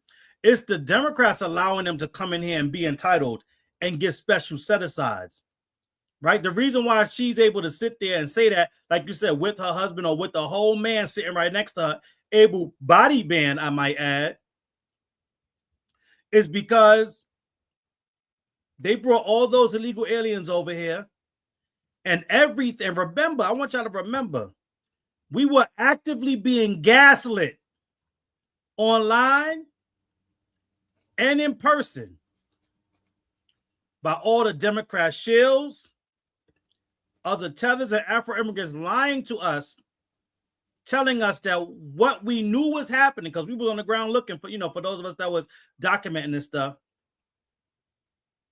We knew, like Brother Melrose was sort of doing with the new sneakers. We had people out here, they were getting all type of set-asides that you was not supposed to be able to get as an illegal alien. And after they were in those posh accommodations, they got extra money because they said, oh, the food that you're supplying me with isn't cultural. So we need money to buy the food that we prefer. The food that's aligned with our culture and who we are as people. Bushmeat? No, I'm not even talking about them. Like, that's for the Africans. I'm talking about all the Hispanics that came over, right? Yeah, the Hispanics. During that illegal alien crisis that they manufactured. They were giving them money, not stamps. There was money on those debit cards for them to buy whatever food they wanted from wherever they wanted to buy it. And other supplies. Thousands. That's correct. But we're being gaslit and talk about what is against the law for them to get that. So they can't be getting that. They can't buy homes. They can't do this. They can't rent. Man, they became law enforcement. Right. Come on. Divine, I was on this show about a year ago, maybe a year and a half. Excuse me, sister. I was on the show last year, and I had mentioned on the show that there was a bill being passed in the state of Illinois. I don't know. I don't think it was in Chicago, but not far from it, like a suburb, where they was going to give these people like 20 racks to put down payments on houses. I mentioned it on the show, bro. They didn't pass though, because that was around the time when it started shifting. When Trump was obviously going to be voted back in, and he's going to cut that. I started to cut your wisdom. Go ahead. No. That's exactly. Go ahead, Sister Brooke, what you going to say? No, I was going to mention the FHA loans. Those were FHA loans that are supposed to go to citizens of the country. And they was giving it to them, giving them loans for food trucks. So while they're locking our foundational Black Americans, food trucks trying to impound them. We all saw that just happened in Harlem a few months ago, where they was trying to impound our foundational Black American sisters food truck, while they sit there and let the halal truck be there. They let the dish truck, the taco truck, the dat truck, the roti truck, the jerk chicken truck, every other truck gets to sit there. But they was ready to impound this woman's truck, who had been there for years. She had been there for years. So when y'all sit there and talk about we don't see what we see, like what President Devine was talking about, the gaslighting, we see y'all. I'll let you finish, President Devine. Also, like you said, when you mentioned, I got a lot more. When you mentioned the dollar vans too, that's an illegal operation. Honey, I got a video for you. I'm so glad you said that. I got a video for you. Yeah, and this and my bill, because I won't be long-winded on this one. Just so two things, just like you were saying, remember, and somebody put it in the chat, remember, that's why we were able to sniff out that BS that Kamala was trying to do during the election, when she was talking about, oh yeah, we got the down payment for homes, and it's going to be for first generation home buyers. We was like, wait, hold on, what? Homeowners. We knew what that meant. That was not for us. That's one. But also two, just going back to my original point, this is why, as foundational Black Americans, especially on the political side of our Renaissance, we have to stay politically nimble, because we never know when we're going to need to use one side against the other. And so we can, even though Vicky is a suspected white supremacist, there are places where we can come to a political agreement. Again, no permanent friends, no permanent enemies, just permanent interests, where our interests will align for different reasons, and we can bypass all the gaslighting that says, oh, well, if you agree with the Republicans, then you have white supremacist talking points. Or if you agree with the Democrats on this one, then you have white supremacist talking points. We can put all that to rest, because we are moving forward with our political interests. And whichever side is pushing it at that point in time, that's what we will back, because in the end, we're always on our side, knowing that neither party is on our side. Facts. And, remember him? Remember this dude? Now, for those who didn't know what he was saying in Spanish, they're going to translate it in English for you. Hold on. You came to the United States to work, and I came to vacation. Look at the difference. She is the one that maintains me. That is why I don't work, because the government gives her what belongs to her, to my daughter, for being an American citizen. Capiche? I have no need to work because, well, guys like few of you, this little princess, for being American, already receives a lot of money. Capiche? The trick is to have children in the United States. Here is the gold mine. The gold mine. You came. And, they came and they got EIN numbers, started businesses. Yeah. Let's go to the Ukrainians.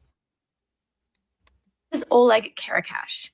His family fled war in Ukraine in 2023 and settled in Florida under a special program created by the Biden administration called Uniting for Ukraine. He lived here with his family for 2 years, built up a pretty thriving power washing business, and genuinely felt like he was on the cusp of the American dream. But a few months ago, his family's humanitarian parole, which granted them the ability to live and work in the United States, expired, and they were forced to leave the country and everything they built here behind. Even though they had applied for an extension, Oleg told me they never heard back from the government until they'd already left the country. And the thing is, there are hundreds of thousands of people like Oleg in the United States right now who fled war in Ukraine and came here seeking security and safety. But the Trump administration paused the program almost immediately upon Trump assuming office. And then U.S. Customs and Immigration Enforcement put parole applications on hold, leading to major backlog that refugees are still facing today. In my story today for the Free Press, I spoke to half a dozen Ukrainian families who came to the United States under the Uniting for Ukraine program, and they all told me they feel stuck in a perpetual state of uncertainty. Many of them have parole that has expired or will expire soon, and it's unclear whether or not the U.S. government will get back to them in time to let them know whether or not they can stay in America. And if they can't, they almost all told me they don't know where else they can go. Returning to Ukraine, which is still in the thick of a brutal years-long war, they told me isn't an option. So, will the U.S. government get back to them in time before their parole expires, or will they be forced to flee and potentially forced back into a war zone? You can hear more about these people's stories in my new piece in the Free Press today. Nah, we good. We good. And I got a video of him talking about his business. But because mainstream media does not highlight all of these Caucasian folks that are being sent home. And a lot of them have self-deported. You don't hear them crying like the goddamn Haitians or the Somalians. 10,000 South Koreans sent back. 10,000. So what's your problem? You got to go home. Mm-hmm. Go ahead, Sister Brooke. I've been taking notes for quite. Let her cook, Black. Let her cook. Sister Brooke, I apologize. I've been taking notes for quite some time. You know, I've been sitting here just cooking, like just stewing in my own juices. Okay. So I don't even know where to start. I got so much notes. All right. When you talking about them dollar cabs, I sent a video. It's the first one I sent of the cluster of videos that I sent you. I sent a video. This dollar cab gets into an accident, runs into a building, right? They find open bottles of alcohol in the car. The driver had no license. The vehicle wasn't registered. None of that. No insurance. And they let the driver go. He was not arrested. This is what the fudge I'm talking about. You want me to play There's no way. Yes, play the clip. Take a breath, sis. Take a breath. Hold on. Dollar van in Flatbush going headfirst into a healthcare clinic there. Now you can see the damage it caused to the inside of that building. It happened during 4th of July celebrations. Now, the owner of that business is asking why the driver was not arrested at the scene after she shot this video that shows empty bottles of alcohol inside of that dollar van. Now, police telling us that driver was given 2 civil summons for driving with expired tags and without insurance. But the owner telling us they want to see more accountability, as they say their business has been ruined and they do not understand why that driver was not at least breathalyzed at the scene. Take a look at this. Crazy. So crazy word. There's no way in hell a foundational Black American could be behind the wheel with liquor, no license, no registration, no insurance, and walk away with a ticket. This is what we're talking about. First of all, the dollar van industry is an illegal economy in the first place. It is completely 100% illegal to have a dollar van. But they have been allowed to do it since the whole time I've been alive. And I ain't no spring chicken, as we have ascertained by my triple fat goose and two-way knowledge. Okay? They have been running dollar vans. I personally, growing up in East Flatbush, I cannot remember a time without dollar vans. If there was a time without dollar vans in East Flatbush, I was too young to even remember. Okay? This is how long they have thrived on this illegal economy in my city, in my neighborhood. And this is the double standard that we're talking about. And they've always done it. They've never had no license. They never had no insurance. They never had, and every time, I'm surprised they even found the driver. Because let me tell you what happens most of the time. It's probably only because he ran into a building. Most of the time, they leave the bus, everything running, and they out. People in the van, everything. And that's they hit somebody and jump out the van and leave.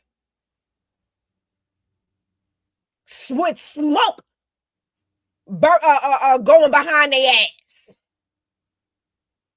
running wherever. They're never found. They're never prosecuted. And us regular people, our insurance payments go up. Because now, who's at fault? The person isn't. Who you going to charge? He don't have no insurance. You can't sue him. He's not a citizen.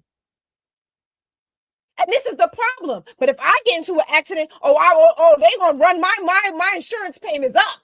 My insurance payments are already up because of all the rest of the stuff that's going on. But I tap your bumper, you charging me out the behind. And this is the problem that we have. When you sit there and say, oh no, we all seen the same. No, the hell we're not. And it is clear. Did you see that? Even the people who own the business is like, yo, you know why? Because now their insurance is going to go up because no one is going to pay for the damages to their business. They're out of business. They're going to lose money because you can't run a business with a hole in the wall. They got to get that fixed. And that's their insurance is going to go up. Sue the city. Who, Mandami? We ain't got no money. New York City is cash poor. People they have promised money to these charities and whatnot that he was trying to make it seem like, oh, I'm a democratic socialist. I'm gonna put money into these nonprofits and stuff. He didn't already tell them you ain't getting that money. I promise you, because we ain't got none. New York is cash poor. This is well known. Watch Bloomberg. They talk about it every single day. And we got people picking up and moving and leaving, people with money picking up and moving and leaving, taking financial real estate losses to get the blip up out of here. So we ain't got no money to sue the city for what? For what money? You know why we ain't got no money? Because they gave $10 billion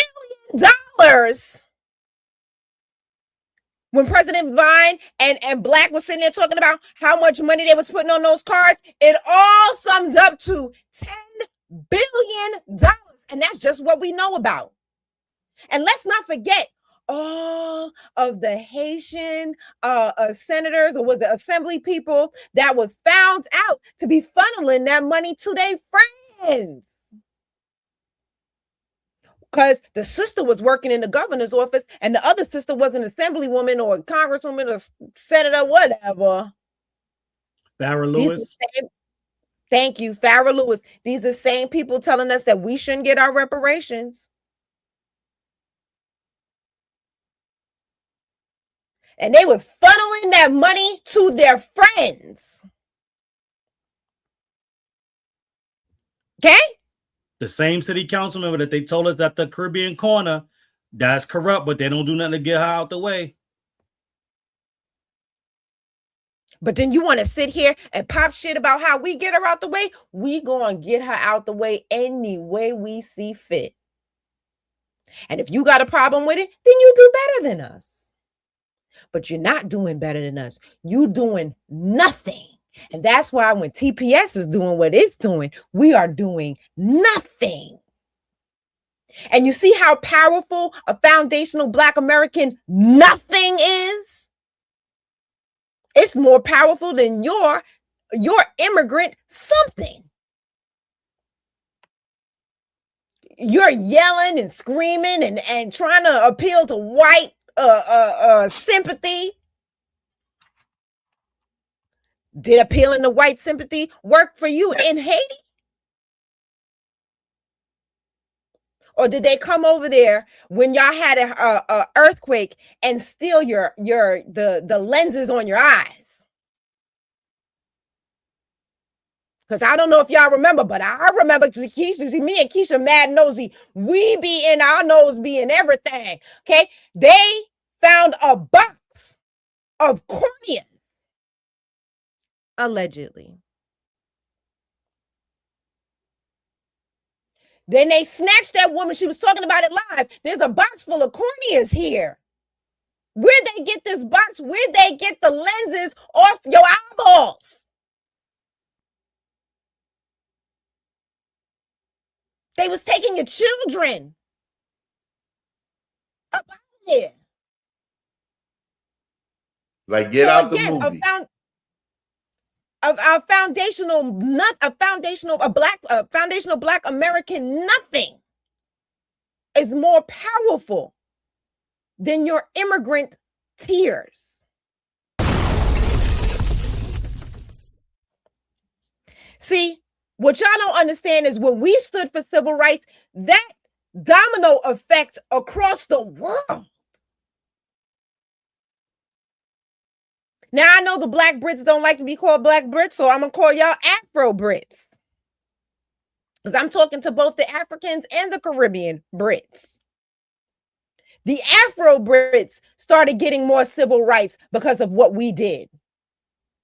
The Afro-Canadians started getting more rights because of what we did.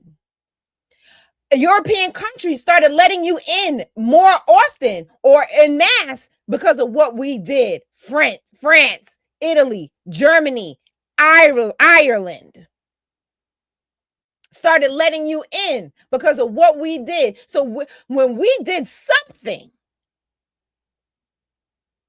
it did something for all of y'all, because we ain't going to these countries. We ain't in France. We ain't in Ireland. We ain't in Germany. We ain't there. We ain't there. But because we fought for civil rights on this land, it domino effect all over the globe. You're welcome. And as a double-edged sword, when we do nothing, as ICE is ramping up, Tom Holman is ready to go. Now is the domino effect across the world. When we delineate, it's a domino effect across the world. Now Ireland is kicking you out. France is kicking you out. Germany is kicking you out. Everybody is kicking you out. Look, the Canadians, even the first gens or second gens of Canada want to kick you out. Africa is kicking you out. Certain countries in Africa, they're kicking each other out.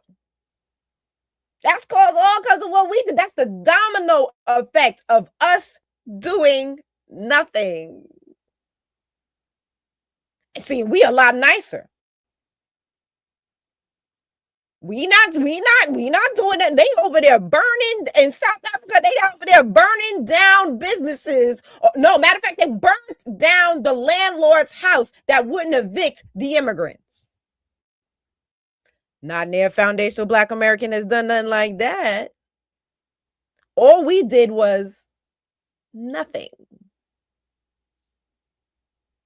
See, and that's the power of what we do. Then I wanted to talk about Haitians, what? Lord Jesus, I can't even read my own writing. When we talk about the $10 billion that they gave to these illegals, while Jordan Neely was a foster child and was reduced to being a beggar on the train, hungry, dirty, and without anybody, without a soul in the world to care for him, because his mother had been murdered in front of him. He's a literal child of the state. And they turned him out like nothing. And then didn't even give him justice when the white supremacists choked him out. And who was standing right there with him? Immigrants. Did y'all say, y'all, the train is going, y'all, I'm late for work? Because y'all like to work, right? Did y'all say I'm late for work? You, listen, and this, we're not even talking, we're moved past the lack of humanity that you had.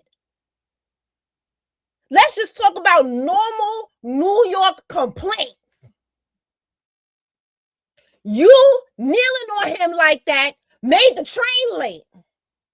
Normally, everybody's mad about that. You don't care about nobody. All right, we New Yorkers, whatever. You didn't even care about the fact that that was going to make everybody late. Because now they got to have an investigation. You got to wait for the police. You got to wait for the coroner. You got to wait for all this. Y'all didn't even, and the train is in the station, which means can't no other trains come to that station. Everything blocked and stopped and clogged. But nobody cared. Everybody was willing to be late to work that day to help a white supremacist put our foster child of the state down. who was standing over the body and watching and helping hold him down, a Hispanic and an Afro immigrant.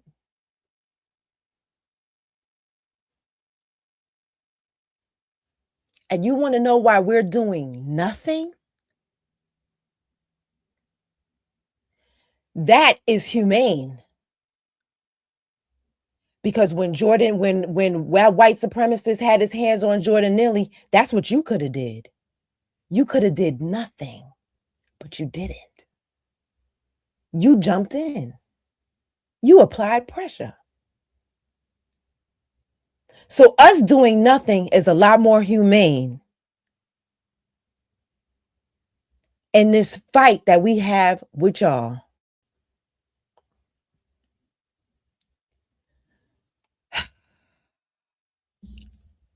And I want to say this.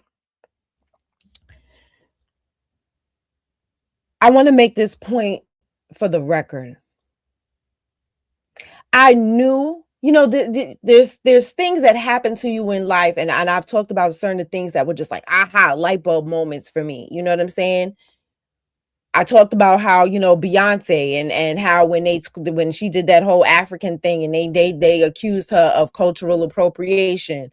That was an aha moment. When Michael B. Jordan wanted to have the Juve, everybody Americans is Juve. I know y'all don't care because y'all don't say, you know what I'm saying? Y'all don't care, but it's Juve. That's how you pronounce it. It's Juve. It's not Jovert, it's Juve. When he wanted to have the Juve liquor, you know what I'm saying? They said no, right? That was an aha moment. And he didn't even, he was going into business with somebody else with a Trini who named it that. The Trini is the one who named it that. He don't even know what that is. Look, I just told you the Black Americans don't even know how to say it right. So he wasn't up on it to name it that. It was the Trini he was going into business with that wanted to name it that. And keep in mind, the Trini never said nothing to defend Jordan, Michael B. Jordan. He ain't never said nothing like, hey, that wasn't his idea, it was my idea. Never. He ain't said shit.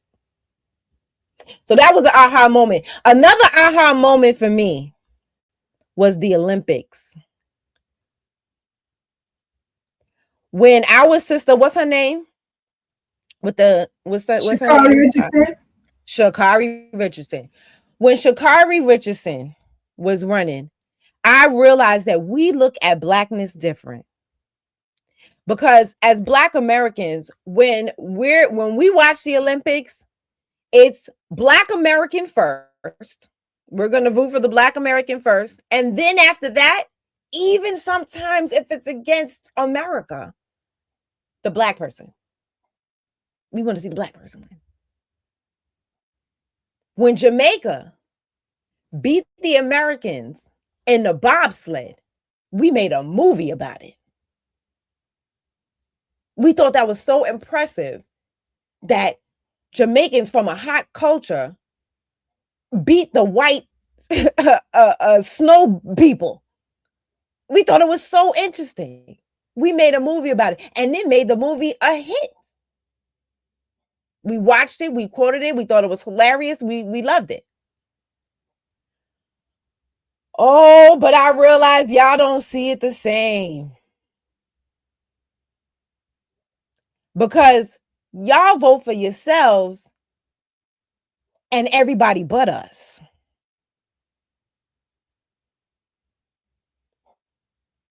And that was a light bulb moment for me. Growing up in these flappers, I realized y'all really, that is a deep-seated hatred that you have. And not all of you, because you look, we got Black right here. You know what I'm saying? He's an ally. And I definitely have some allies that I know as well. But I'm talking about as a large collective. There's a deep-seated hatred for us. Because y'all are willing to root for anybody but us. And then not only that, but if we are going through something, Sha'Carri, her grandmother or somebody in her family had passed away, y'all was just ready to just grind her into the dirt to push your own up. That's something I never forgot. I will never forget. And I peeped game that Olympics. I even had to mention that to some of the Caribbeans I know. I was like, I realized that that we see life different.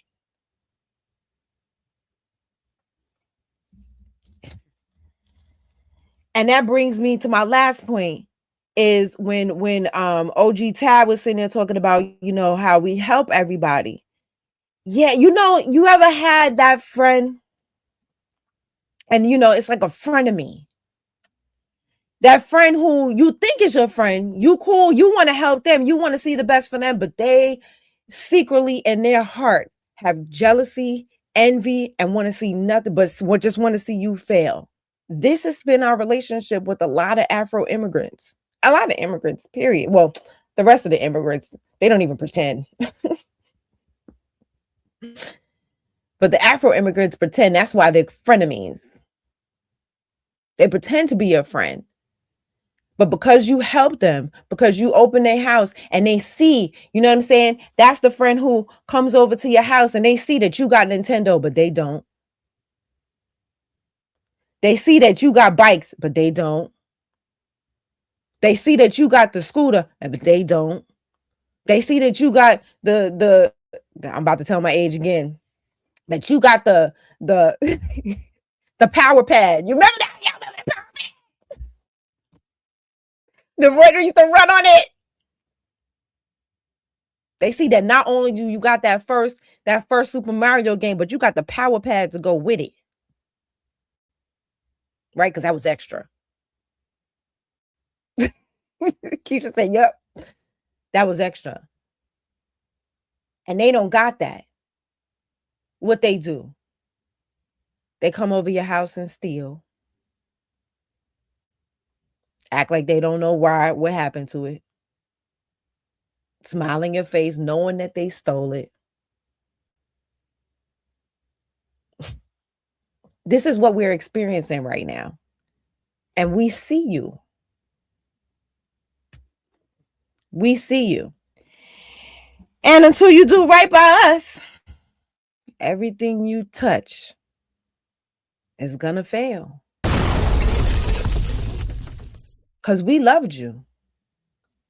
Nobody loved you the way we did. Nobody cared for you the way we did.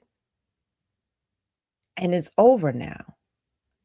No more of this abusive relationship. You are the boyfriend that took us for granted, or the girlfriend in the guy's case, that took us for granted. We looked out for you when you ain't have nothing. We fed you. We took you over to our family house for the barbecue.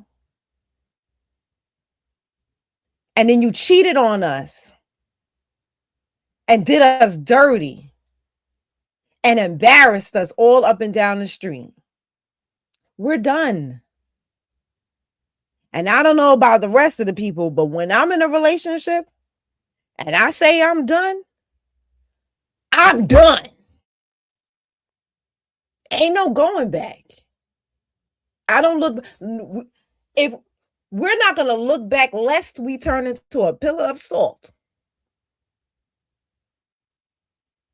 We're not looking back. We're looking forward. It is full steam ahead, forward. We are leaving you in the rear view. And all we have to do, we don't got to be like the South Africans. All we have to do is nothing. Nothing to help you, nothing to feed you, nothing to help your causes, no political alliance in the country that we built. That's all we got to do. That's all we got to do. That's all we got. And that's what we doing. So pick yourself up by your bootstraps, because we's done. And so am I. Yeah, baby, can I get another chance? I mean, nope. You better go see whatever her name is that was in your text messages. You better go ask her for some help. Ooh. Breuck hit it with the old school R&B, like Shirley, this Barbara. Hey, brother Pat. Right. Hey, brother Tad, you gotta hit him with that old Brooklyn style. Baby, baby, please, please, please. Y'all remember that one? Well, I'm gonna hit you with some old Brooklyn style. Nah, baby, I'm not gonna be able to do it. Nah, that's Jersey. Oh, is it Jersey? Okay, thank you. Well, Double I was X in posse. Brooklyn when I was singing it. Not gonna be able I to was do in it. Brooklyn when I was singing it. Yo, that was my song when I was there. Yo, I'm dying. President Devon be like, why are you always quoting that song? Nah, baby. I ain't gonna be He able was to so do it. serious. I ain't gonna be able to do it. You must think I'm stupid. Nah, baby. Not gonna be able to do it. Yo, that's about to be the foundational Black American anthem right there. I'm about to tell them, You man, must think I'm stupid. stupid. If your We mom got ain't another play the song. OJs, We got another song too. I might play it at the end in the closing, but y'all better leave us alone, boy. Our creativeness is crushing you. But go ahead, y'all. nah, I'm laughing at how Brooke put it down though. It sounds like a 70s, 80s R&B breakup song. You know they got to get your whole dialogue before they kick you off. Yo, those are my favorite songs from the 70s. Look, Brooke, Yo, I'm about to tell them, man. If your mom ain't play Harold Melvin and the Blue Notes and the OJs while cleaning up, don't talk. You can't tell me. Hey, yo, Tad, come on, man. You 20 years younger than Brooke. Cut it out. That's all right. I'm quite sure her mama played the OJs and Harold Melvin. If not, she played some Erykah Badu or You something. didn't hear what I said. You 20 years older than Brooke. Cut it out. I My might mama be. wasn't playing that. Okay, then. So then she was Well, that's listening why I to something shifted to else. Erykah. But that's why I shifted to Erykah. Stay with us, Black. Y'all can Don't let me bring my grandson on here, because he'll sing them. He'll sing them. He'll go back to the 50s with doo-wop on you. Them old breakup songs from the 70s. Yo, the unks, yo, they used to put it down. Yo, I like them songs are hilarious to me. Like there is nothing funnier than a man breaking up with a woman from the 70s on some R&B. That is hilarious to me. They don't be playing. They be like, you know what I'm saying? They did not play. They did not play. Those are my songs. I'm not even gonna listen to them now and just laugh. I love it. I love it. Look, I still bump the OJs. I ain't gonna hold you. The chat is going in. They got Orange Juice, Jones, Betty Wright. Come on, chat. That's Stop right. playing. Thin It's line Orange between Juice, love and hate. Stop playing. That's right. Hey, Sister And that's Brooke, what you it know about- is. Ain't it a thin line between love and hate with this? She with got them? papers on me. She got papers. The chat ain't playing. Come through, chat. Come through, chat. That's my song right there. If you think you're lonely now, that's my song right there. Them skeletons start chasing you all around the room. Oh, Lord. What So y'all Bobby know about Womack was Donny a creep. Hathaway? Come on, Black. Who don't Listen, know I'm Donny talking about Hathaway? Sister Brooke and Brother Divine. Come on now, we know our parents that played the music. And I grew up in the church and I still know the music. But Donny Hathaway would take you to church. Be real black. Right. Him and Roberta Flack, boy. Be real black for me. Man, let me tell you. And back together. Somebody put Blue Magic in the chat. True story. Big Daddy Kane used to be their manager. I don't know if y'all know that. But when they started coming back out, he managed a lot of old groups. So they had a show at Sugar Hill. So I take my mom and my Aunt Gwen, and I'm looking for them. After the performance, my mother and Aunt Gwen on the dance floor with Cuba Goodings. I mean, not Cuba Gooding. The other dude from Blue Magic and Big Daddy Kane dancing on the dance floor. So yeah, you know, we listen to all of that music. That's Spinners, our music. Yeah. LTD, Delphonic. The chat ain't playing. Y'all better stop. One of my best friends' father is Blue Lovett of the Manhattans. You know, so you know, I just be meeting people all up in the music industry. They used to perform at in the early 2000s. The Manhattans used to perform at the Cotton Club. Right. And rest in peace to Blue Lovett. You know, but yeah, that's our music. And it can't be duplicated. Even though many groups have tried, Our joint is the truth. My mother used to play Sunday morning classics with Hal Jackson.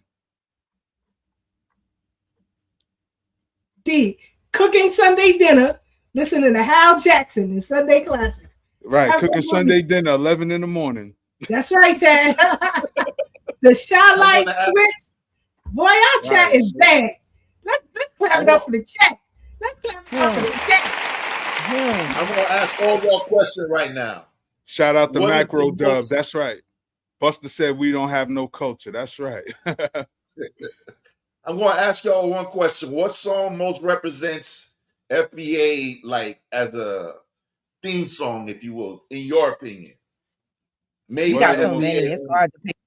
It's one hard. of the most classic one is what's that? McFadden and Whitehead. Ain't no stopping. Ain't no stopping us. Yep. James Brown, Black and Proud. That's a great one. Right. It's just so many. I wouldn't be able to pick one.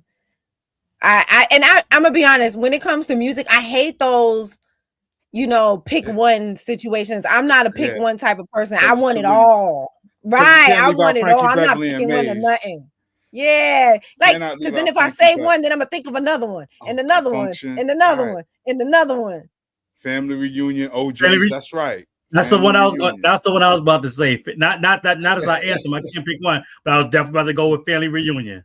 Shout out to Dread Fox. That's a great one. If This World Were Mine is one for me. That's a good one. It's so many. It's so many. That you can't. I can't pick just one. What was that? That's one of my favorites. That's one of my favorites. First Classic Citizen, Confunction. Listen. Yeah. I gotta tell you, I think I told it on the show before. The story of their song Love Train. Yes, you did. Okay. So go back to the archives. Share with the audience in case they don't know. Well, and I think that's why our music was so heartfelt, because of from real life experiences. Mm-hmm. Like even but go ahead, tell your story, Sister Keisha.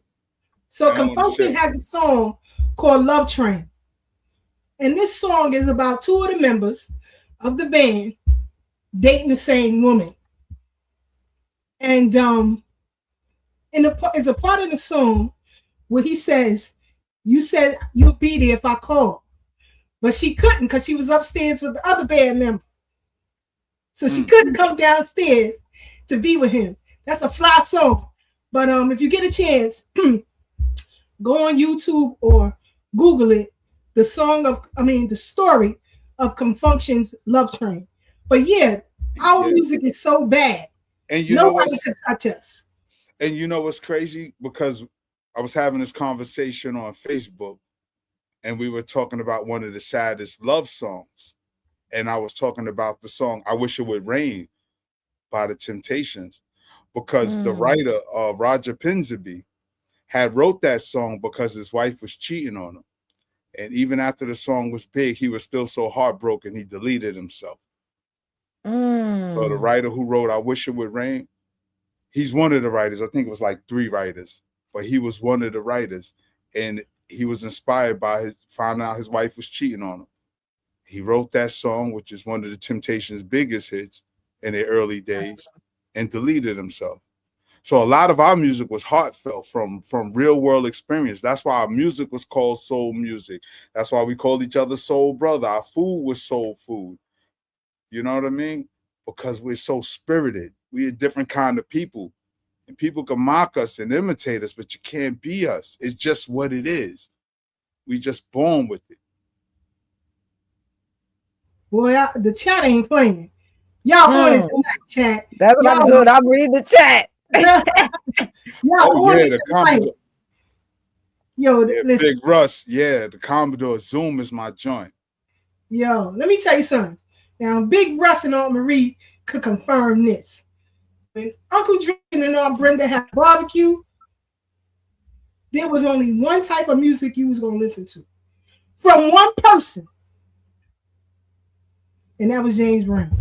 Come on. Anybody on my father's side come up to y'all and say they related to me, and they don't know the whole James Brown catalog, they're not related to me.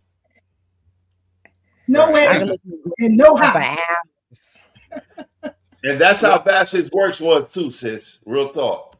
Look, Sister Keisha, we're gonna have to make an FBA playlist up in here. They got grandma's hands. Yes. Word. I was about to say that. Got Ribbon in the Sky, because we love some Bill Withers. Woo. And you know Stevie Yes. is my dude, so shout out to Dread Fox with that Ribbon in the Sky. Oh Lord.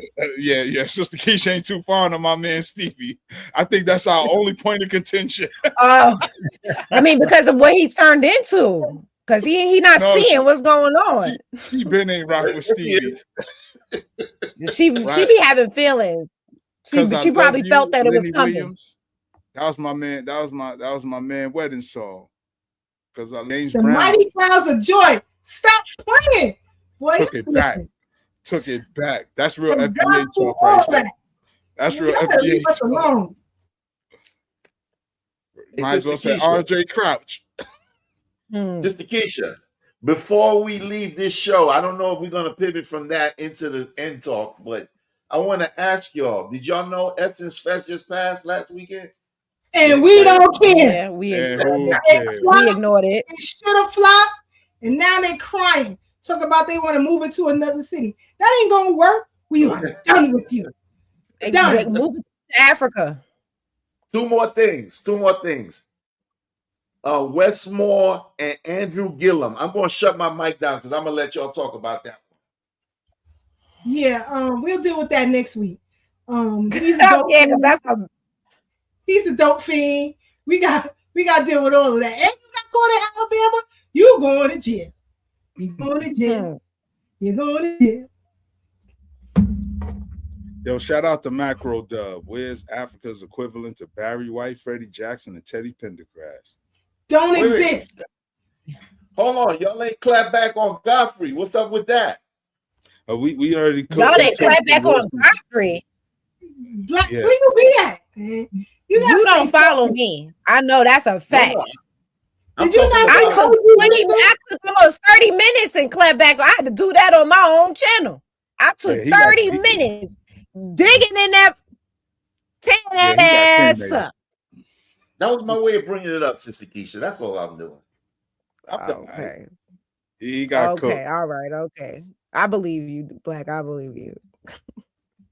And look, it's enough of our folks tearing him a new one. The sad part, though, yes, I love it. He's holding on to his position as if he didn't say or do anything wrong. And yeah, remember when he's okay because he gonna fill it in the pockets. Yes.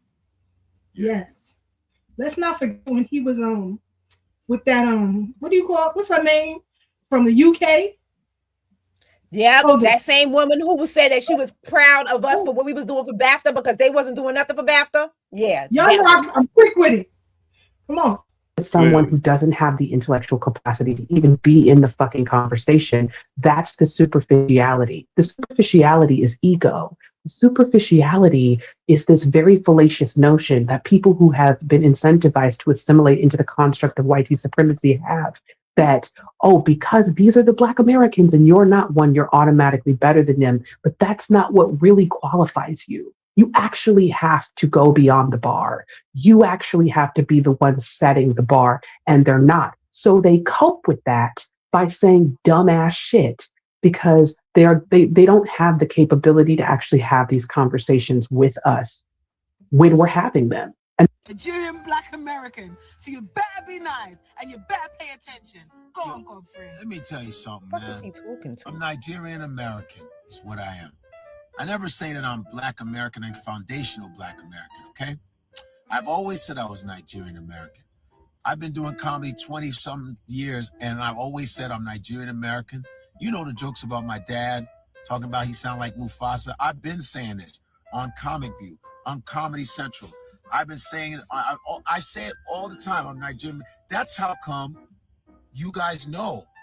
Godfrey ain't foundational Black American. You know how you know? Because I'm the motherfucker that said it. I said I was Nigerian American. You're spewing information that I said to you.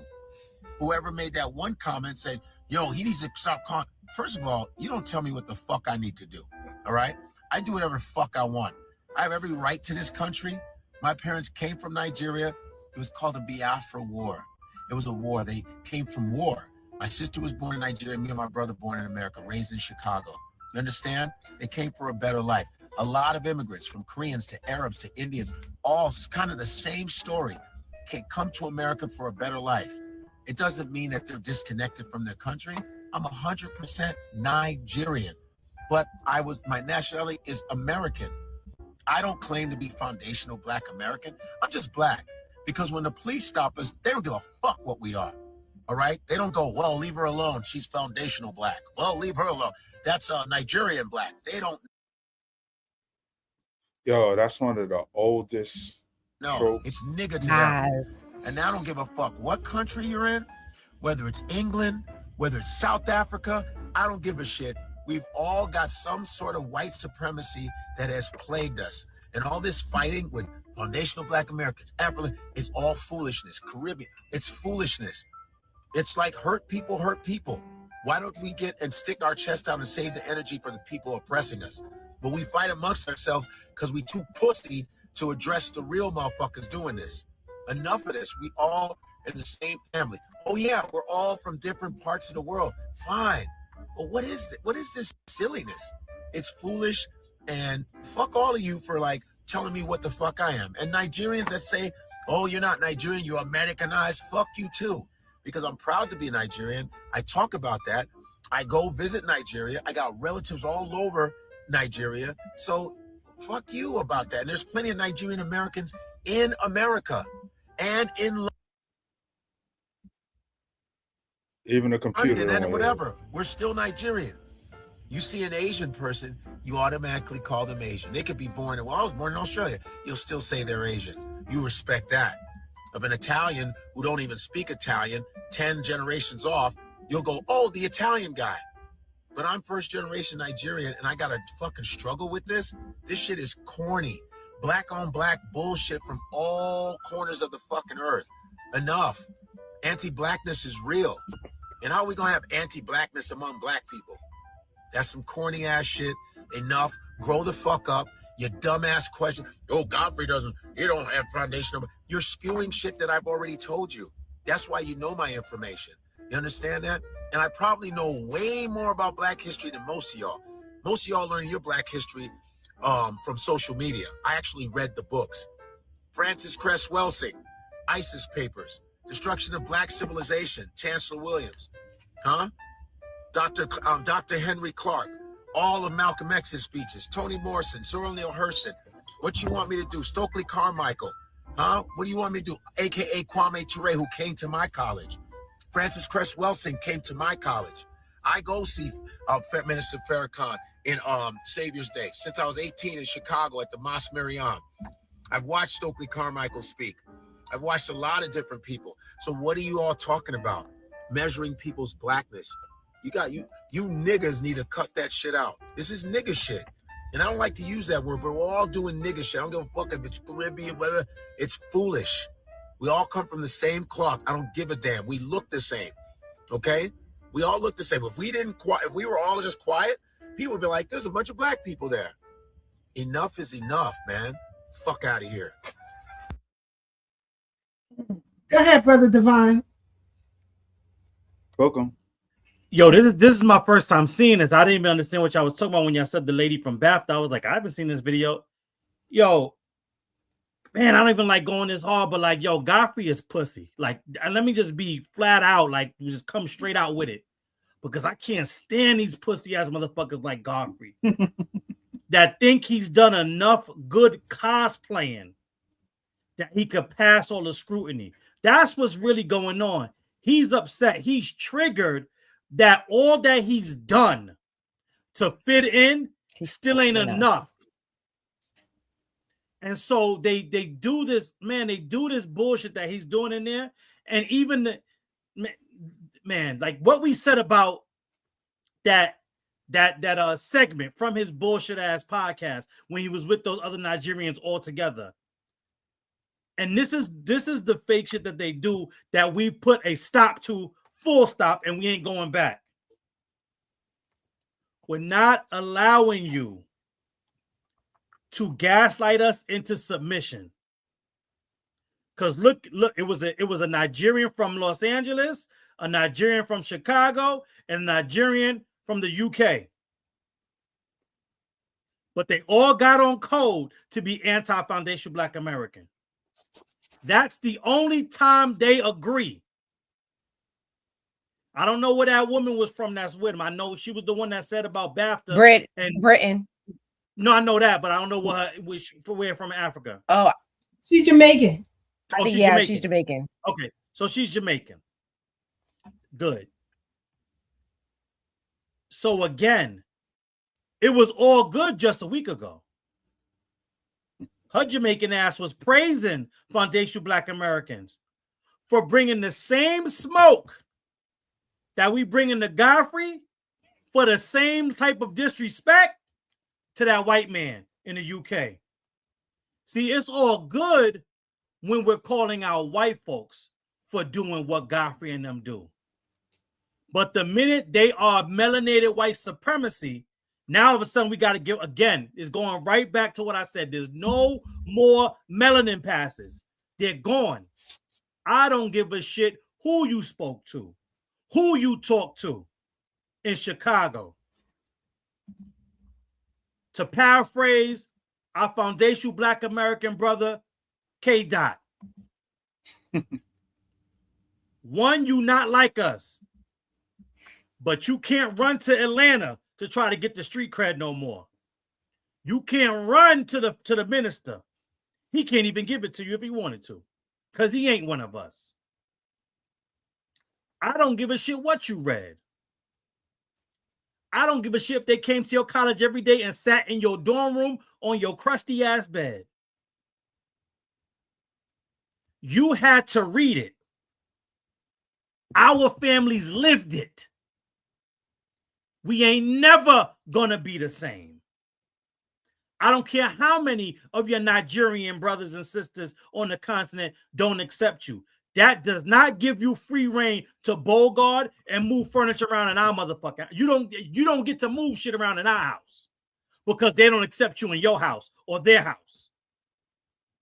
And that's the problem with you tethers and you first, second, and third generations.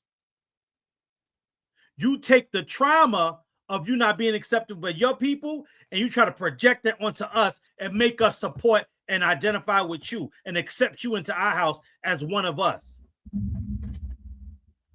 Just be you. If you're the one that said, yo, I know I'm Nigerian and y'all know because I told you, then stand on that shit. Because you fronting right now. See, we got the receipts. You might have never come out and said, I'm foundational Black American, or I'm a Black American. But you did the tether shuffle. We've heard you say we when you start talking about our issues and what goes on with us. And our We've heard history. you say us. We've heard you include yourself in our affairs. So let's not play these games. Well, now you're going to try to play us for stupid because you with your fellow Afro immigrant from the UK. And obviously, though I don't do it because we proud foundational Black American men, clocking that T or whatever else you call that shit, that's also foundational Black American culture. So while you sitting there trying to have a one-up on us or try to dictate something to us, sis, you cosplaying too. See, you don't have to say, I'm a foundational Black American if you just mimic everything we do. And here's what really gets their goat that they then cook as bushmeat later down the road, is that they all believe that if we was just quiet, you wouldn't know who we are, where we're from. Don't all of them say that? Don't they all believe that they blend in more than they actually ever will be able to blend in? And so that is a belief that they got to get over. Because they've convinced themselves that that's the case. That we only know because they tell us or because they still have that accent, why they work so hard to get rid of that accent. Here's the truth.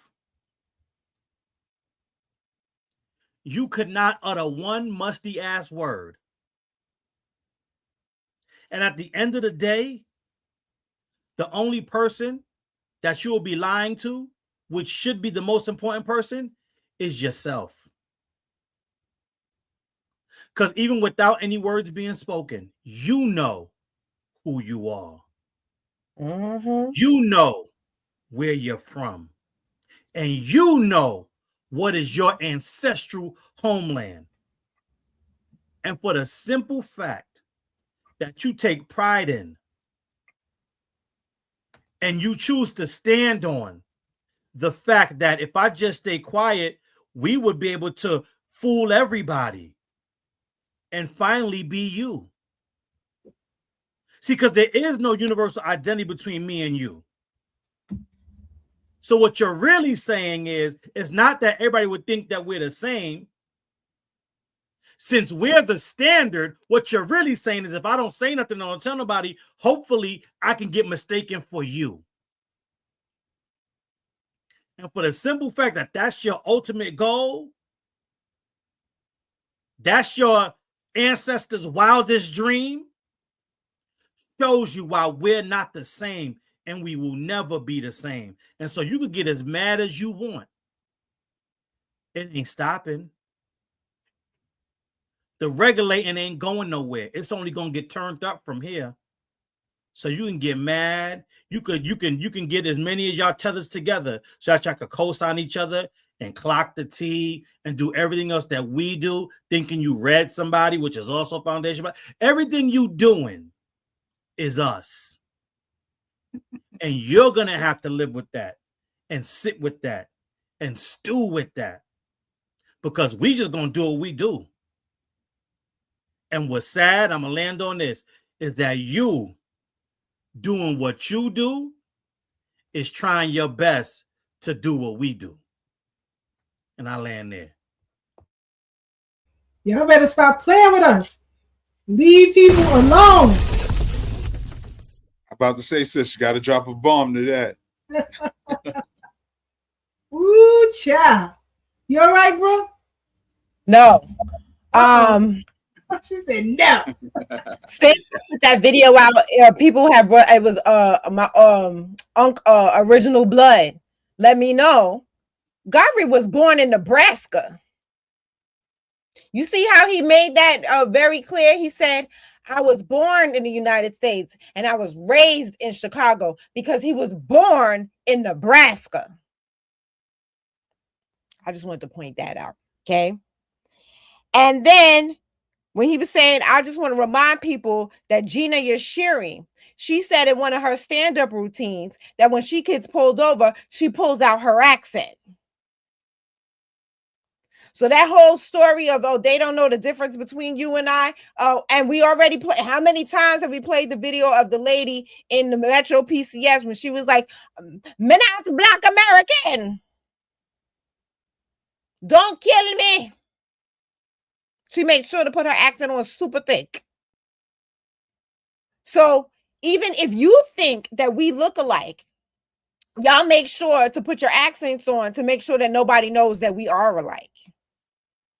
To make sure that you separate yourselves from us, just like the Haitians did when they traveled here with their white co-conspirators and as their concubines, and they named themselves the gens de couleur so they can make sure that everybody knew that they were not Black Americans. As they owned slaves and plantations and were just as brutal as any white tea person. As y'all sit there and talk about how we own slaves when we sat there and just played you Thomas Jennings, who had to buy his family members. So technically, he owned his family members because he had to purchase them. When we were in Staten Island, I learned, because Sister Keisha probably already knew that, but I learned that not only were they buying them, they was taking out mortgages, loans to get their family members out of slavery. Not only did they not leave them behind, they went into debt to get them out. Y'all leaving your mama, your daddy, your sisters, your brothers, your cousins. You don't give a shit. You running on the next thing smoking to get the japper up out of there. Leaving your kids behind. Oh, because I see, you know, I'm nosy. I see the videos that y'all putting out. Because now those children are adults and y'all are talking about the trauma of your parent leaving you behind and making a new family in America, the UK, or Canada, and how that made you feel. And I can only imagine how that makes a child feel. I can only imagine. You're leaving your kids behind so you could make a better life. And that's why when you go back, your kids don't have no respect for you. You ain't my mama. You didn't raise me. Leaving them with family members who's mistreating them. Family members who's taking whatever little money that you sending and not spending it on them.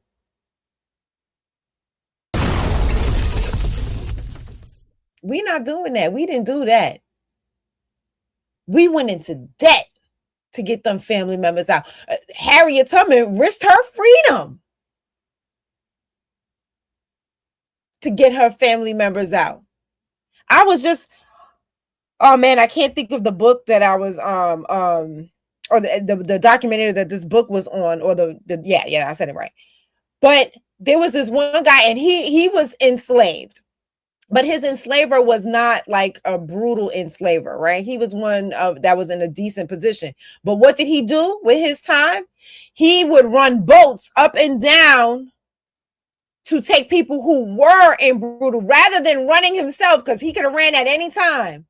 He said, you know what? My situation is not that bad. I'm going to stay where I'm at and help all these hundreds and hundreds and hundreds and hundreds and people he never even saw, because it was always in the dead of night and wasn't no street light. He don't even know. He didn't even see their faces. He would just get them on a boat and ferry them to freedom. The book is Bullwhip Days, the Slave Remember. Come on. I did read that book, and I saw a documentary about it too. You know what I'm saying? This is our history, the history you read about. These are our family members. These are our family members. Godfrey. And you sat there and let me I'm gonna bring to Brooklyn now, and I know this is not gonna be very feminine, but please forgive me. I'm going to have to speak like how people talk, you know, the stereotype of Brooklyn women. Godfrey is so fucking pussy. He come from a family of fucking pussies. He sat there and talked about how there was a war. Your family didn't stay and fight the war? No, they're fucking pussies. They got the fuck up out of there and ran. They didn't fight. And came over here like what? Like a bunch of fucking pussies.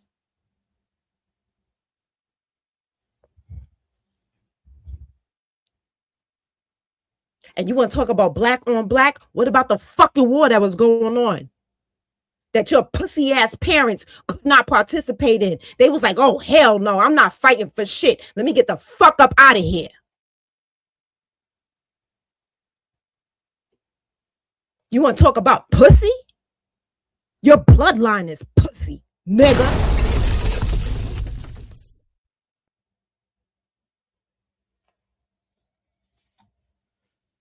Then you want to talk about the schools that you went to? Godfrey, did you go to a HBCU, nigga?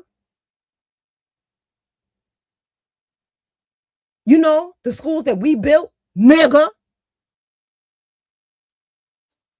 Because I know it wasn't no PWI that was bringing Francis Cress Wilson in there. I know it wasn't no PWI that was bringing Kwame Nkrumah, and I know that wasn't happening. So did you go to a historically black college, nigga? And then you want to sit here and talk about the opportunities that you got based on what the fuck we built? Bitch ass nigga?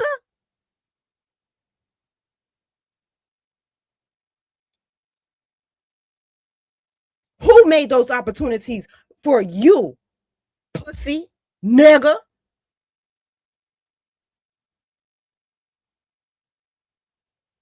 You didn't bring Francis Cress Wilson in there. Neither did your pussy ass parents.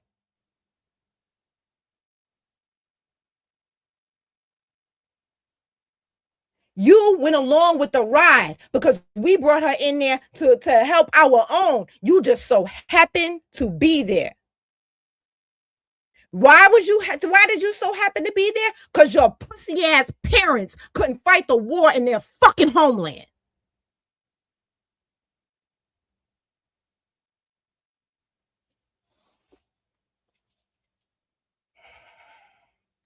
Let me be done right now because this fucking bitch ass nigga done got me out my feminine energy. Let me get back into my feminine. And your Brooklyn energy. Get them, girl. Right, into, you know what I'm saying? I'm trying to do better. You know what I'm saying? But you...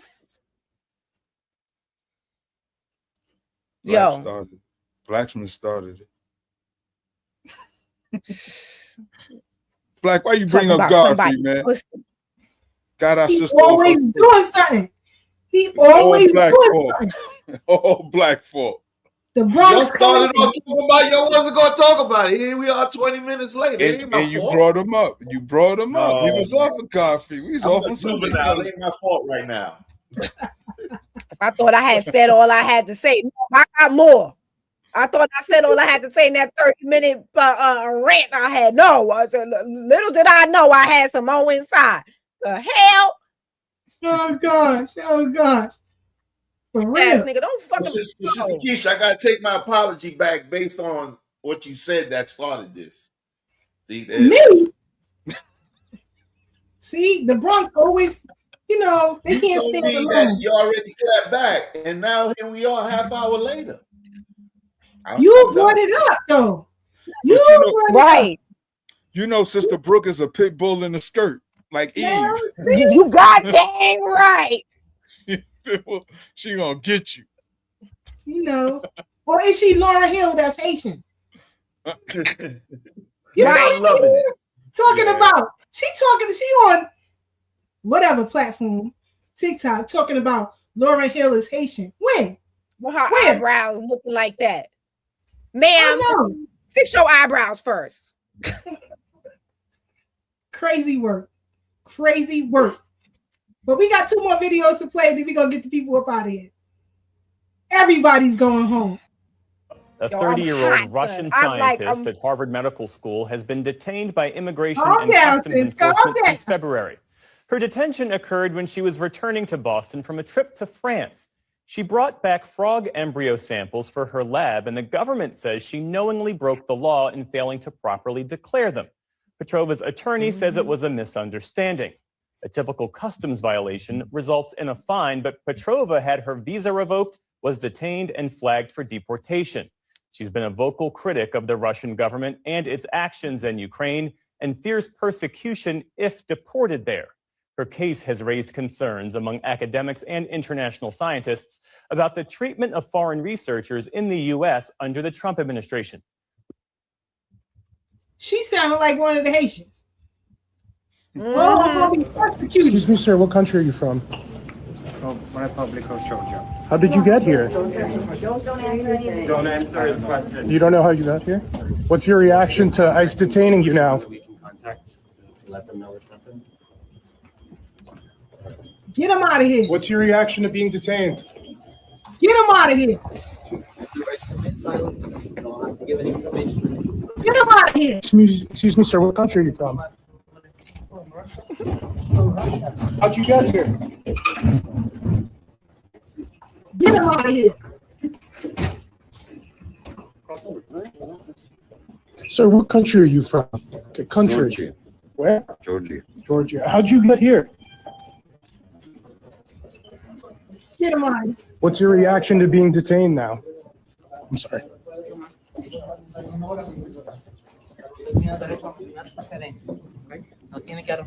move, please.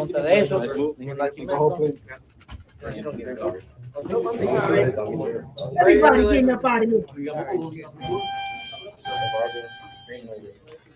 Because most of these people, these Ukrainians and Russians, they be in Brooklyn. Get them out of here. All of them. Get them out of here. Hey, Sister Keisha, contrary to popular belief, most of the anchor babies being born in this country is from China. Most. But there's a lot from other most of them non-black. Most. Mm-hmm. We know. But you see, how come they not crying and whining? Why they not crying and whining? They coming from the same situation, allegedly. Why they not crying and whining? Jamaica don't want no goddamn deportees from Haiti over there.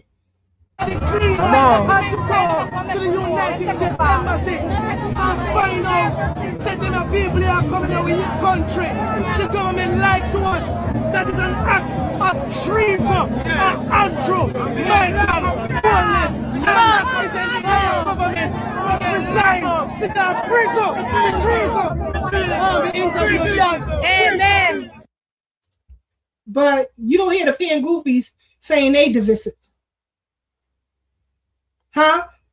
That they white supremacists. None of the pan goofies are saying that. And shout out to brother, you know, and CEO. Because he had this pan goofy on that he was just chopping up. Left, right, and center. Just chopping them up. Black, bro.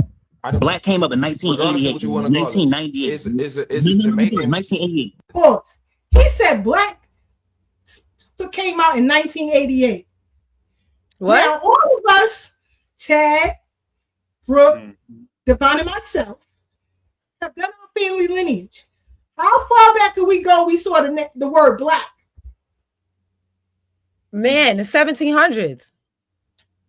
Come on. This pan goofy idiot gonna say, oh, we started using it in the 1980s. Any kind of foolishness to hold on to a caucus idea. You're a dingbat.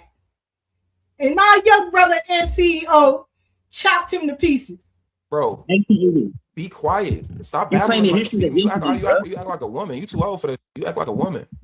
Listen to me. Okay, I give you that. You're trying to use my own thing against me, bro. I like how you trying to down, bro. I don't care. Like, I'm gonna just mute this. This nigga aggravating, man. You old niggas is fucking annoying. This is why I be going in on you old niggas. You niggas is overly emotional and crying all the time.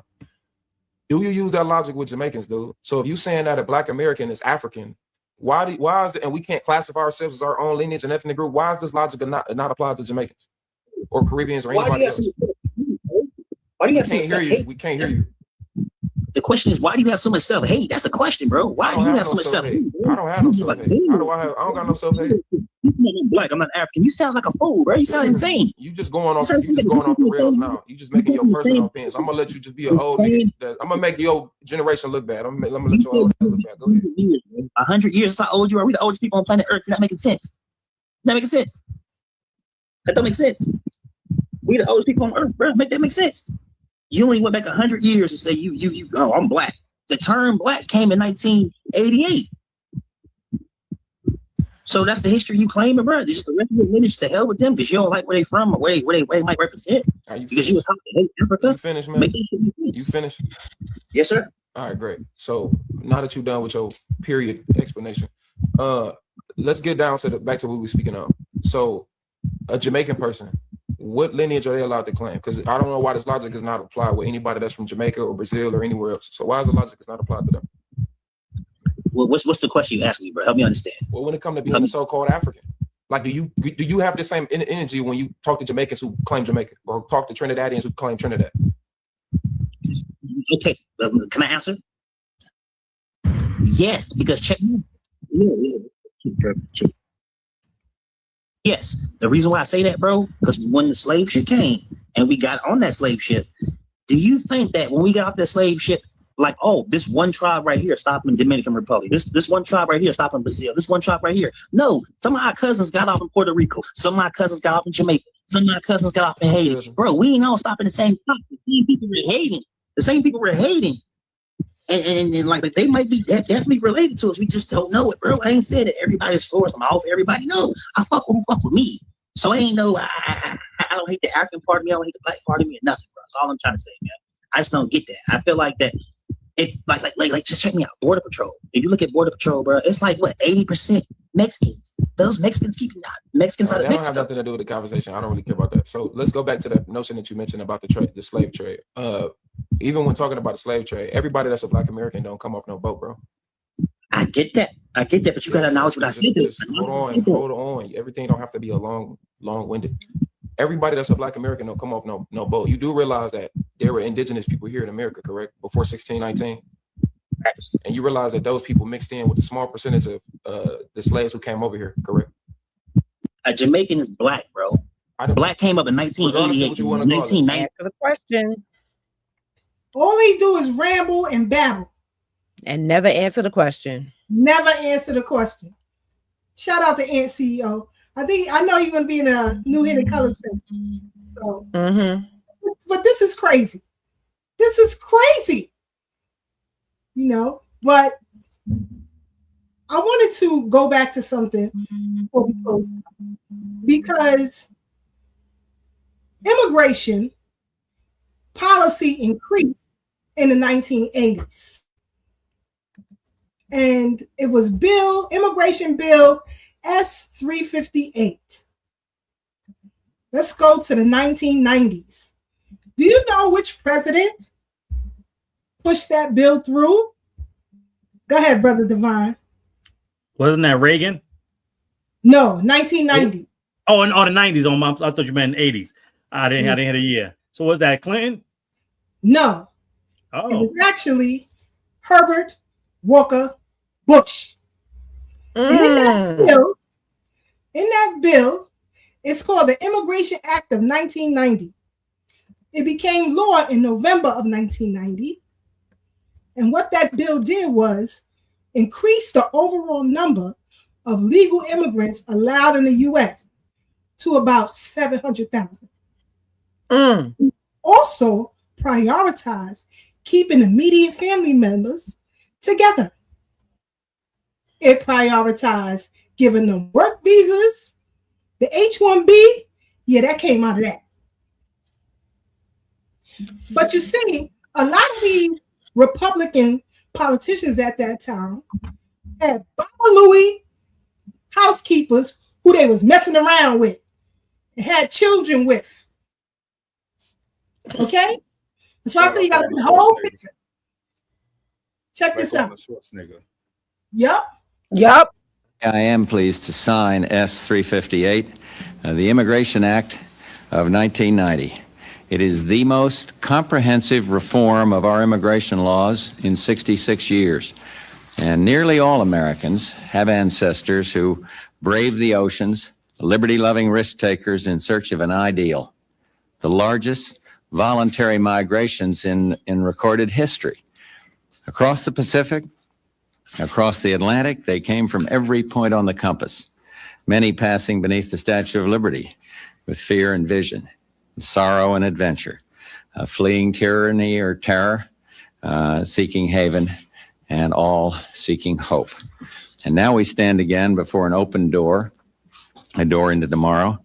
Immigration reform began in 1986 with an effort to close the back door on illegal immigration. And now as we open the front door to increased legal immigration, this bill provides long-needed enforcement authority. It also credits the special role of immigrants to America, and it will promote a more competitive economy, respect for the family unit, and swift punishment for drugs and crime. Immigration is not just a link to America's past. It's also a bridge to America's future. This bill provides for vital increases for entry on the basis of skills, infusing the ranks of our scientists and engineers and educators with new blood and new ideas. And it also boosts our war on drugs and crime, allowing us to send back alien offenders who threaten our streets and who make up nearly a fourth of our federal prison populations. It'll help secure our borders, the front lines of the drug war. It also revises the exclusion grounds for the first time since enactment in 1952, putting an end to the kind of political litmus tests that might have excluded even some of the heroes of the Eastern European Revolution of 1989. This bill is good for families, good for business, good for crime fighting, and good for America. We welcome both it and the generations of future Americans who it'll bring into to strengthen our great country. Boom. Boom. So when these MAGA folks be talking, let them know who jumped it off for them. Let them know. I always say left wing, right wing, same goddamn bird. Well, we've come to the end of our program. But I wanted to get that out there so everybody can see the complete picture, Democrats and Republicans. Because remember, the office of the New American began in the 90s. Okay? So let's get our final thoughts and commentary. Brother Black, it's on you. Before I go, all I got to say is, Brother Tag gonna give me another greeting because I'm gonna talk about the solar flares and the Schumann resonance, and those things are popping. We see we ain't talking about none of the weather in Europe and coming to the Midwest. I think today or tomorrow, and all the heat in the United States, pretty much most of where we at and all that. So it's a lot going on. We didn't talk about CERN to being turned off, even though that was more than a week ago, and so many other things. But, the subject matter was so great today. I learned a lot, and it's always a pleasure to be graced in your presences, and I thank y'all for that. So with that said, another great one in the books. We're going to do it again on the bridge. One love to all, and do it again. Peace.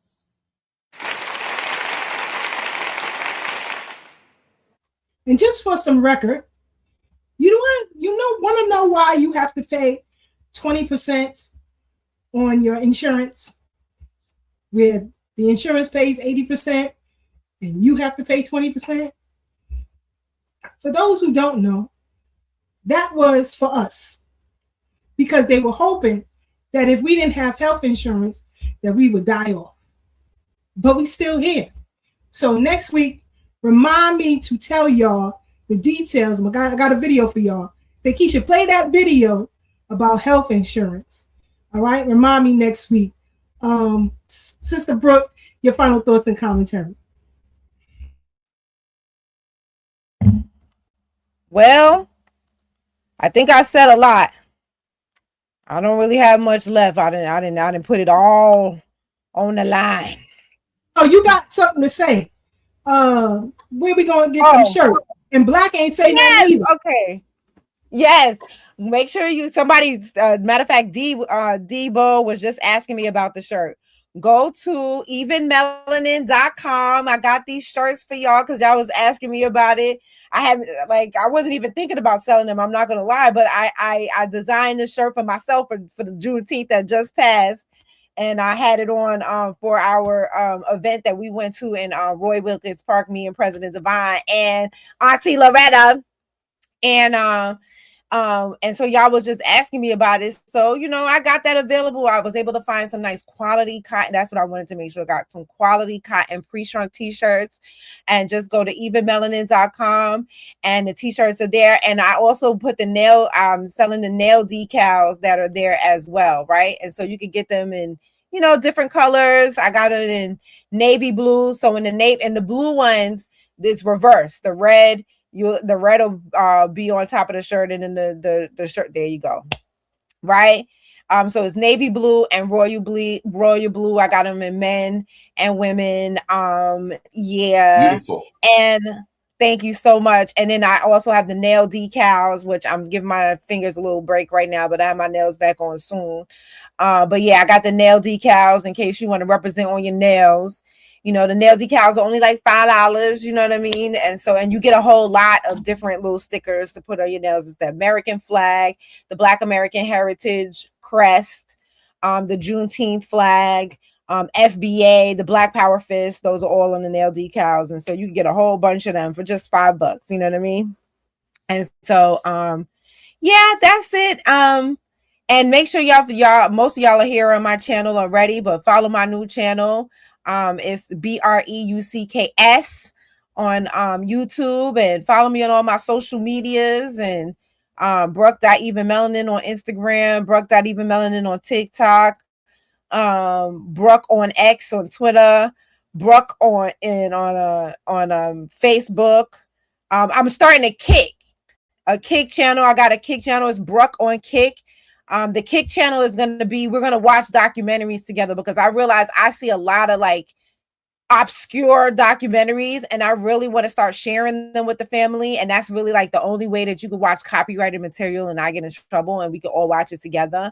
So follow me on my Kick. I haven't really put any videos up there, but follow me on my Kick, because, you know, as soon as I get some time, we're going to sit down and I'm going to start digging in the crates of these obscure documentaries that I've seen. And we're going to watch documentaries that on all sorts of topics. It's not just going to be Black history. Like, I just saw a documentary on I forgot the name of the dude, but you know, they say a lot of times like they only make documentaries are about the Black degenerates or people that they accuse of being degenerates, but that's not true. They be having documentaries on, they had a documentary on Hugh Hefner. It was like a 7-part series. I watched it all. It was women, grandmas now talking about what he did to them in back in the 40s. You understand what I'm saying? And so, you know, so stuff like that we're going to be watching along with the obscure Black history documentaries that I see. And so, yeah, that's it. That's all I got to say. Like I said, I think I said enough. I done went through all my notes. Ain't nothing left on this paper. I done said it all, and I probably said too much. But I love you all. Thank you so much. My channel is growing so fast and so quickly. I just appreciate y'all. I can't tell y'all enough of how much I appreciate y'all for subscribing and liking and commenting and sharing. And I love y'all. And thank you, Sister Keisha, for having us here. Thank you, OG Tad, for being our OG. Thank you, Black, for being a true ally. You know what I mean? We really appreciate your honesty, and your constant honesty. I will say, like, it's not something that you turn on, and that's how we know you're a real ally, because you don't be turning it on and turning it off. So I appreciate you. You know what I mean? Thank you. And President Divine, you know I always appreciate you, and I love y'all all. Thank you. Bye.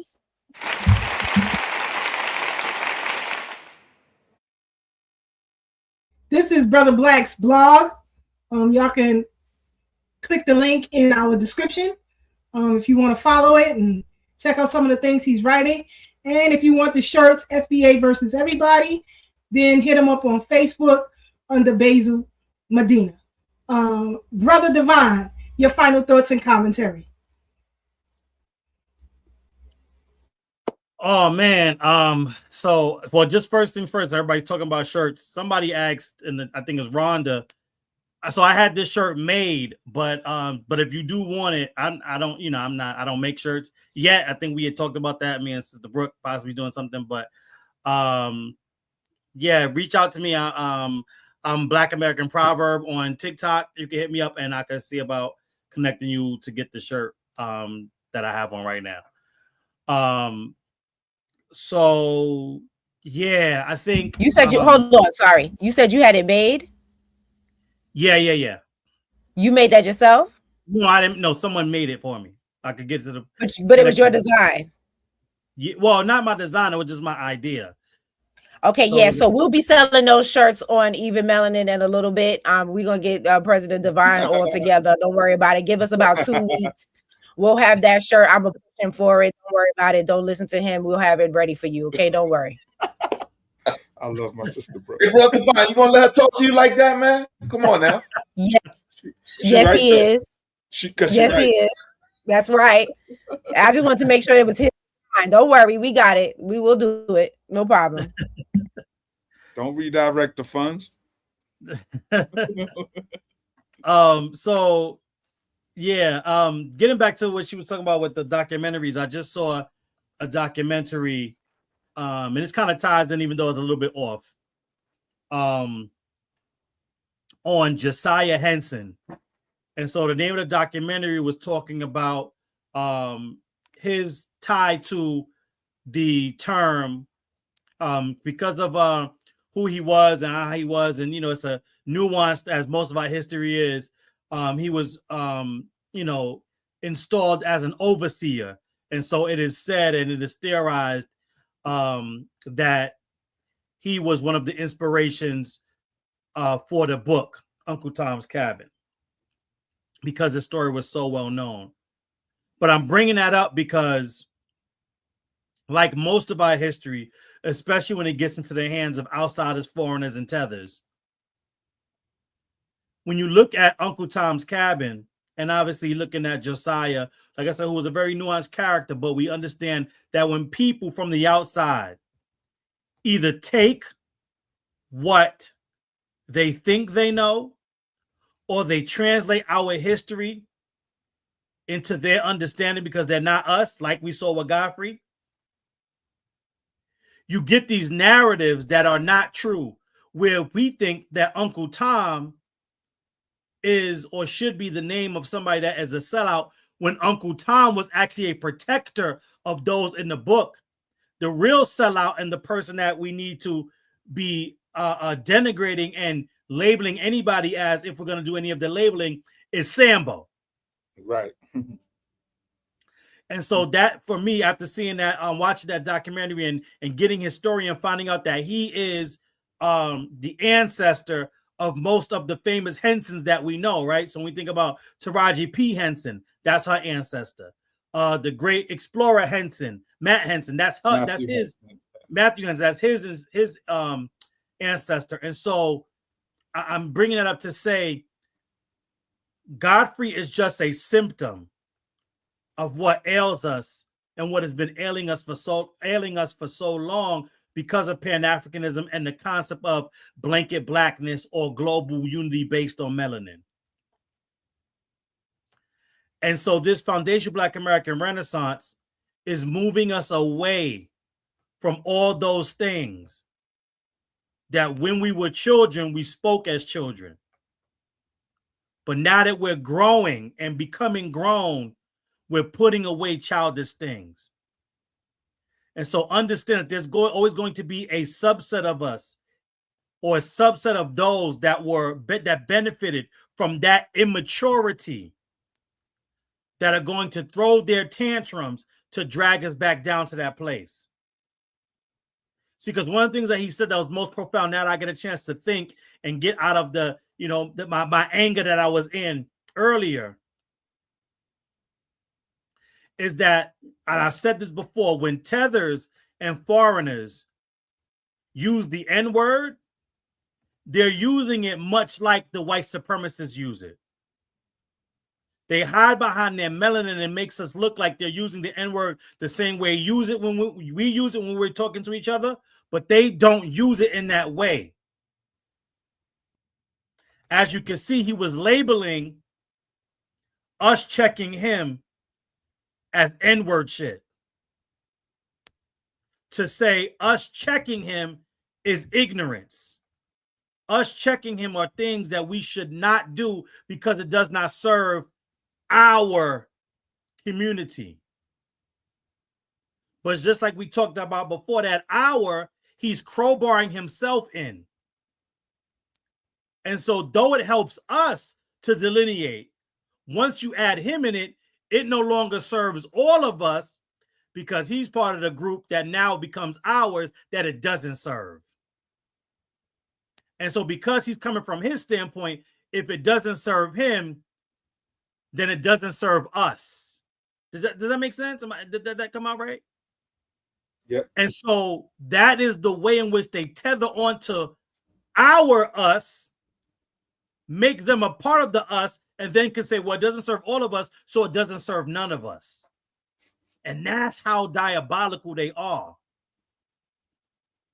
And so as we move forward away from him, right? Because if you look, and I just want to point this out too about he has 2 specials that he wrote. And again, you don't have to say I'm foundational Black American if you just imply it and stay quiet while people make that assumption. See, silence is complicity.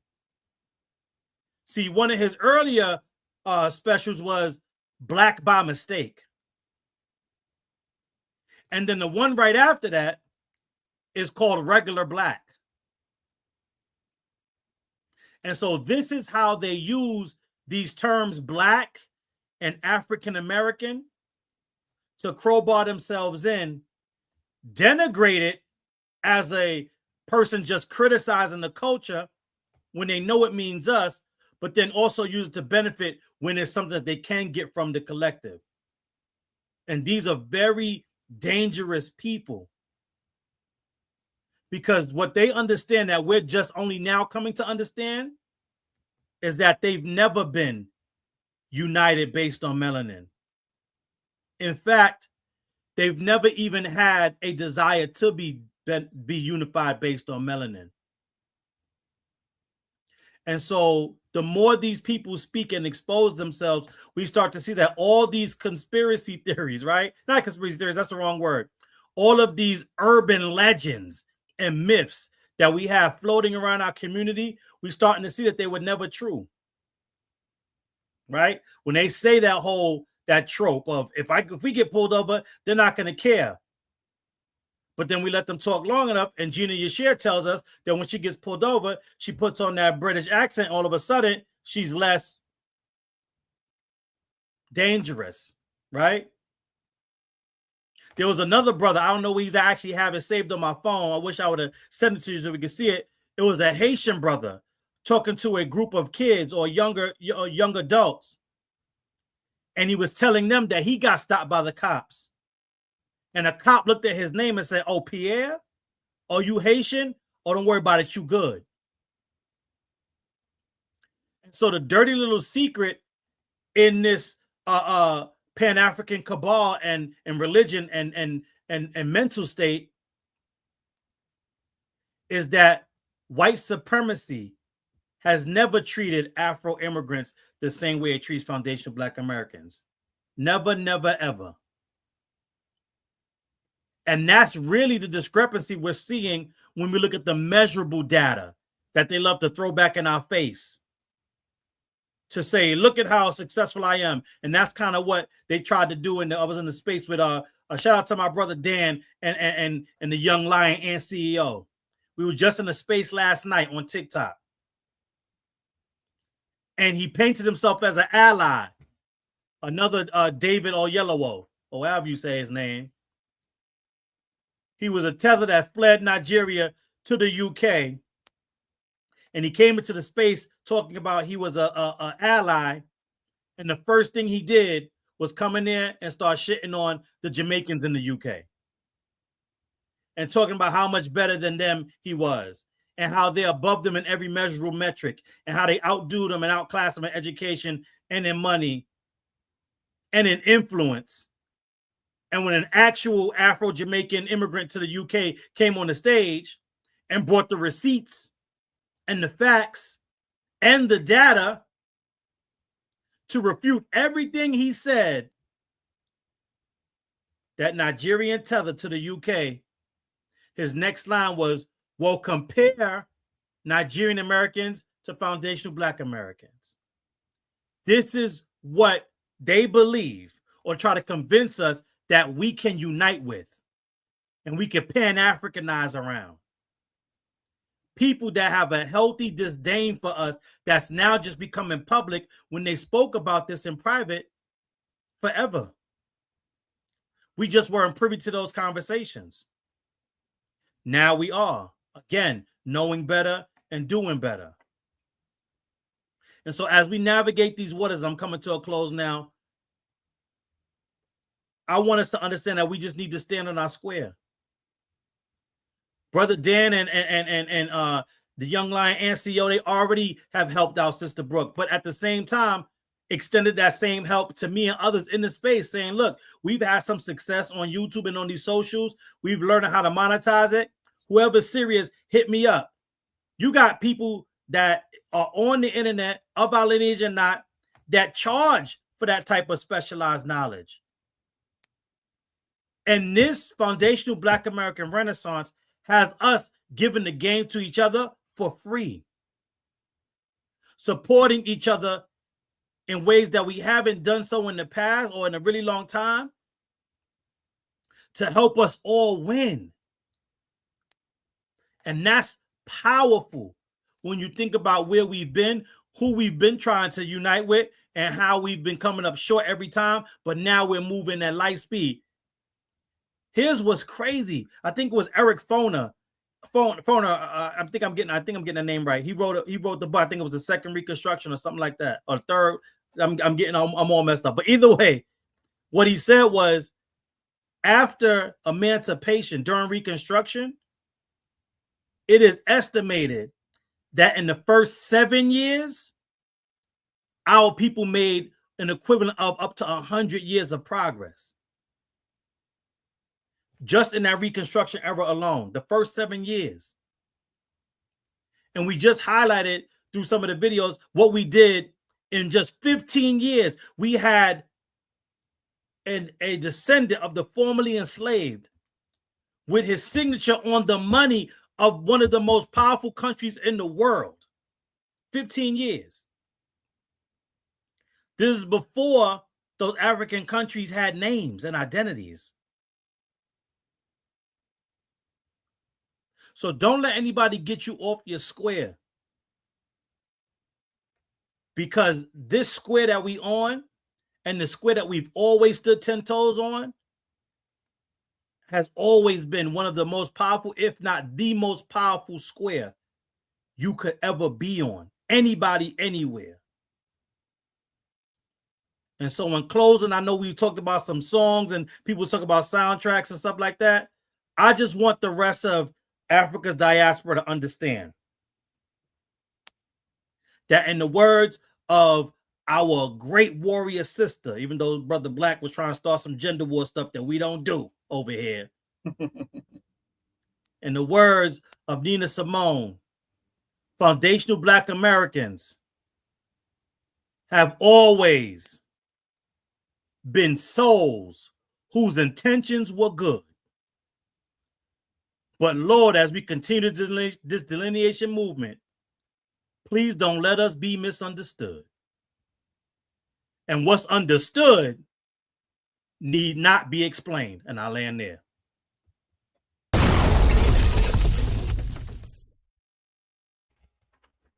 Just a quick shout out. Sister Kathy Dean, much love to you. Reverend Coachman, much love to you. Sister Annette, much love to you. Go ahead, Brother Tad, your final thoughts and commentary. What can I say that hasn't been said? Other than tune into the OG Wisdom podcast every Sunday at 2 p.m., with me, our brother C. Gutters, Sister Keisha, always turn it up a little bit of hip-hop culture and just what's going on in the news and current events.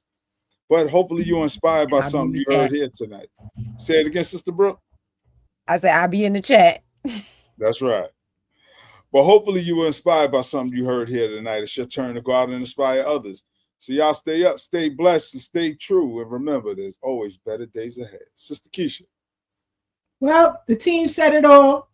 So I'll let the elder close us out. People have had enough. Y'all enjoy the rest of your week. Stay safe and stay dangerous at the same time. The devastation that this illegal immigration issue is having on New York City. I work in Midtown Manhattan. I know for a fact, I saw with my own eyes, okay, how hundreds and thousands of illegals were literally dropped on our sidewalk like cattle, okay, and left there in the dead of winter, right? And we see the Hispanics being placed in 5-star hotels, you know, with 3 square meals a day and given designer clothes, and the Africans and the Haitians are coming second to the Hispanics. If not, cities like New York, Chicago, Los Angeles, where all these illegals were dumped on our sidewalks, all right, and depleting and sucking up all the resources from out of our poor minority communities that already don't have anything, all right, it's not sustainable. I know for a fact.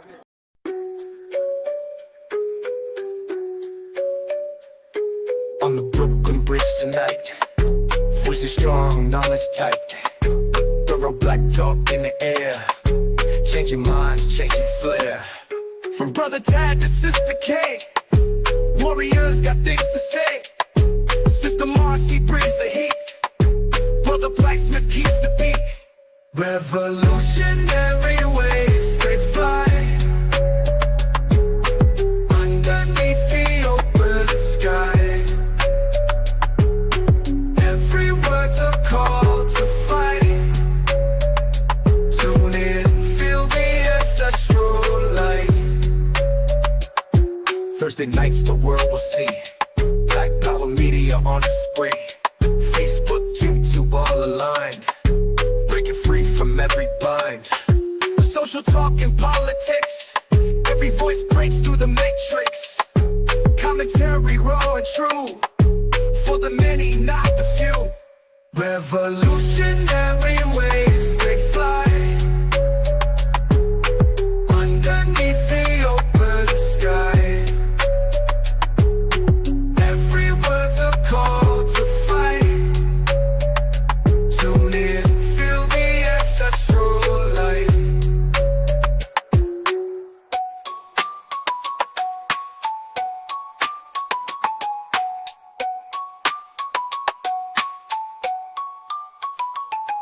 Social talk and politics, every voice breaks through the matrix. Commentary raw and true, for the many, not the few. Revolutionary waves, they